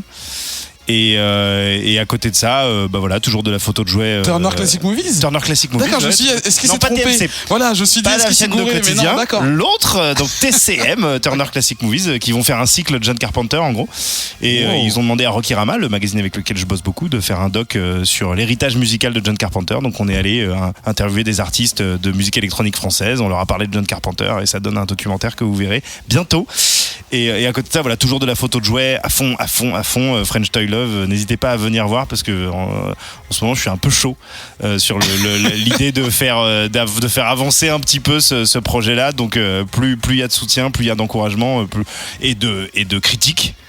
Parce que c'est ça qui fait avancer aussi, plus je suis content. Je sais pas dessiner, donc j'essaie de faire ce que je peux avec un appareil photo. Il essaie de se ranger. On va dire au revoir à nos deux invités que je remercie encore chaleureusement d'être venus nous voir, sachant que c'est un truc qui aurait dû avoir lieu il y a de ça 1 an ou plus, mais des problèmes de montage et de flemme ont fait que ça n'a pas pu avoir lieu. Donc merci d'avoir accepté cette invitation tardive. À bientôt, Gaël. Merci, à bientôt. Et puis merci beaucoup pour l'invitation. Il n'y a pas de souci. On te retrouve comment? Vous pouvez me retrouver en fait sur Instagram, sur Facebook, et éventuellement aussi sur le Drink and Draw Paris. D'accord. À chaque fois, c'est quoi? C'est Gaël. DeviantArt sur Spider Gaël. Spider Gaël. Sur Instagram aussi, c'est Spider Gaël. Spider Gaël. Ok. Ils sont en train de l'ajouter direct. Ils l'ajoutent direct. Et toi, Juma, il y a Eva qui a commencé à me suivre aussi. Merci de ton passage également. On te retrouve où? Alors moi on me retrouve partout et nulle part. Essentiellement je suis un ninja. Exactement. Littéralement. Voilà, et généralement au Drink and Draw, donc tous les mercredis. Enfin presque tous les mercredis. En ce moment je sèche un petit peu. Voilà, quand il y a ça, j'avoue je ne suis pas là. Voilà, sinon d'ici peu on va se retrouver sur d'autres projets, puisque au niveau du Drink and Draw, il y a des petites choses qui vont se faire à gauche à droite. D'accord. Voilà. Donc ça se développe. Par rapport à d'autres associations qui sont aussi en train de se mettre en place. D'accord. Voilà, donc des petits événements, des petites choses à venir. Eh bien, pour le coup, on vous invitera avec plaisir pour en parler. Et cette fois-ci, on ne mettra pas 1 an à le faire. Au revoir, Adrien Deloin. Adrien, on peut te retrouver où? Sur Internet. Voilà. Génial. Bonne chance. Non, comme d'habitude, vous avez dû le remarquer, vous avez les métadonnées dans l'appli du podcast. Comme ça, vous pouvez cliquer directement sur les liens sur votre mobile. Nous, on se retrouve dans 2 semaines, le lundi 16 octobre. Ah ouais, c'est déjà ça. Ah oui, c'est vraiment l'automne en fait. Ah ouais, c'est chaud. Pour la 83e émission de Comics Cast, au programme, il y aura des trucs sympathiques, j'imagine. J'ai oublié de quoi on va parler. Je passe peut-être parce qu'on n'a pas encore prévu, c'est pour ça. Ok. Il y a pas genre Marvel versus Capcom Infinite? Si. Voilà. Non, on sait pas encore quel jour on le fera, mais c'est clairement dans le programme des prochaines émissions. Et sinon, Sergi, ce week-end. C'est trop bien, on dirait que ça n'a aucun. Sinon, Sergi Pontoise. Alors, parlez-nous de Sergi Pontoise. Non, et sa médiathèque, dans laquelle nous allons faire une apparition prochaine, le samedi 7. Voilà, retrouvez toutes les informations sur Twitter, Facebook et Instagram. On a un compte Instagram aussi. Pourquoi cette émission n'arrive pas à s'arrêter? Parce que je ne sais pas finir les émissions. Vous vous demandez sûrement pourquoi. Je ne sais pas. Bonne soirée à tous. À bientôt. Bye bye. Ciao. Salut. Salut, bonsoir. Bonsoir.